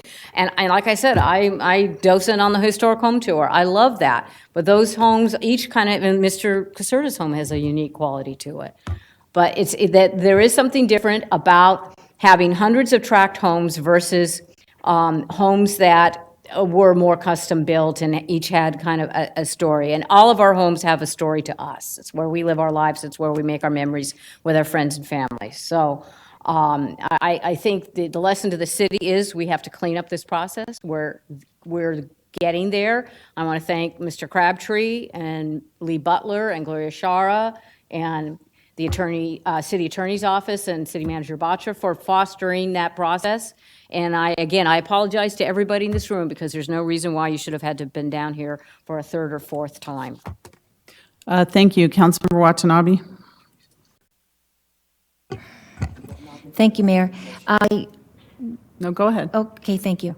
First, I want to just clarify the record. I did not support the motion at the earlier meeting, the January 24th meeting. It was January 24th, right?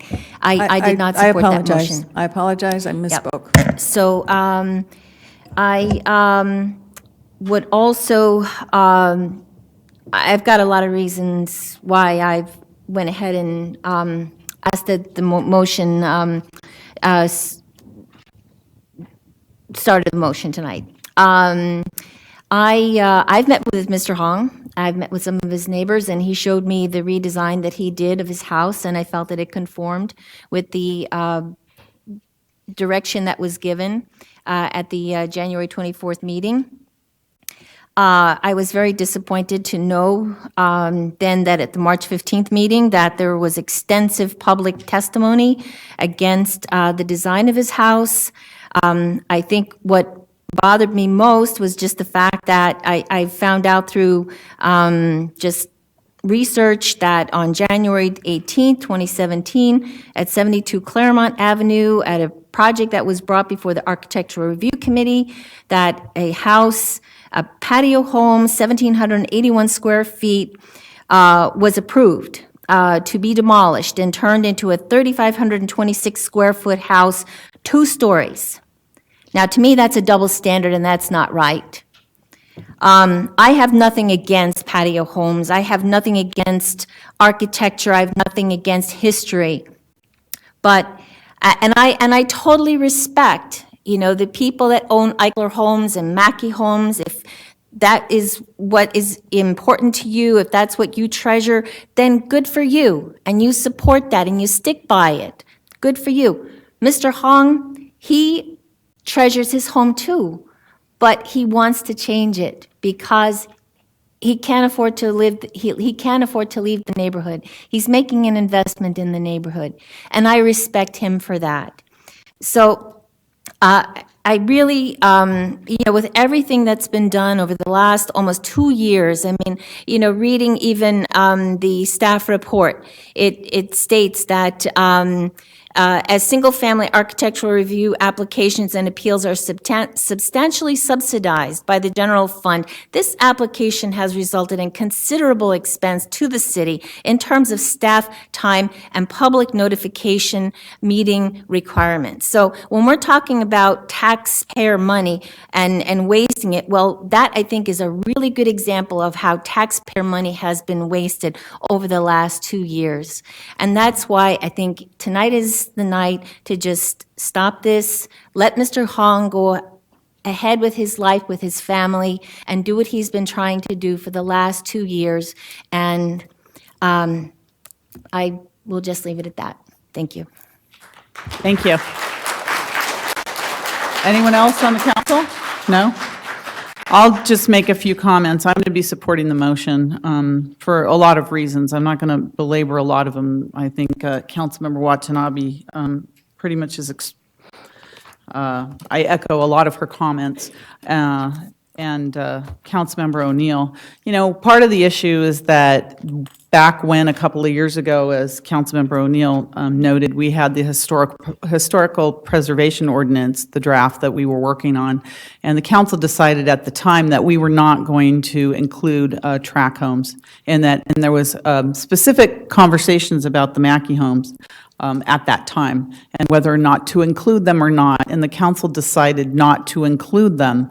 So we're going forward a couple of years, and this issue has come up, and the enforcement, the permits that have been approved, and other things through the Architectural Review Committee and others do not support complete enforcement of, preserving Mackey homes.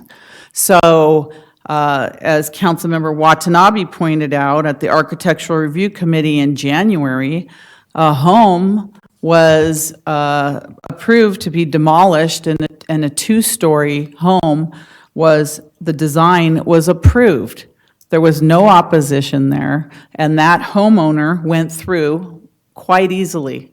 Mr. Hong has a project where he took a two-story down to a single-story, made the improvements to the home that we had suggested at the last meeting, and he's coming back, and he's going through almost a 2-year process. That's not fair, and we're not consistent, and it's not fair.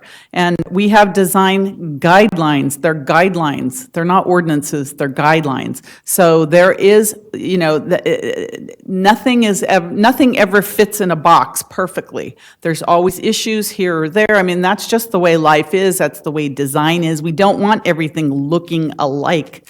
That's not the way this world is. So I want to apologize both to Mr. Hong and to everyone in the neighborhood that our system puts you through something like this. And I believe that, we weren't consistent. It's not consistent. Our approvals are not consistent. We're going to do something about that in the future so that we are not this disruptive in terms of our approval process in neighborhoods, because we're pitting neighbors against each other, and that's wrong. And it saddens me last time we had this on our agenda and this evening to see the different very strong and very legitimate opinions. There are many people who want to preserve the homes, and they have every right in the world to preserve these homes. We don't want to stop that, and we want to encourage that. But there's others who don't want to do that. And unless the city has a law that says you have to preserve Mackey homes, they have a right. They have property rights. They're property owners. They have a right to develop their own property. So I'll be supporting the motion. I'm hoping the neighborhood afterwards are going to be able to heal. You need to heal after this, because it's been a lot of, bad words between neighbors, and that's not the way we should live our lives and deal with our neighbors. So I'm really sorry to everyone here that you all had to come here many times, write letters, emails, and spend your time on this particular situation, and I promise that we'll do better in the future. Lights on the motion? And that passes with one denial. We're going to take a 5-minute break. Thank you.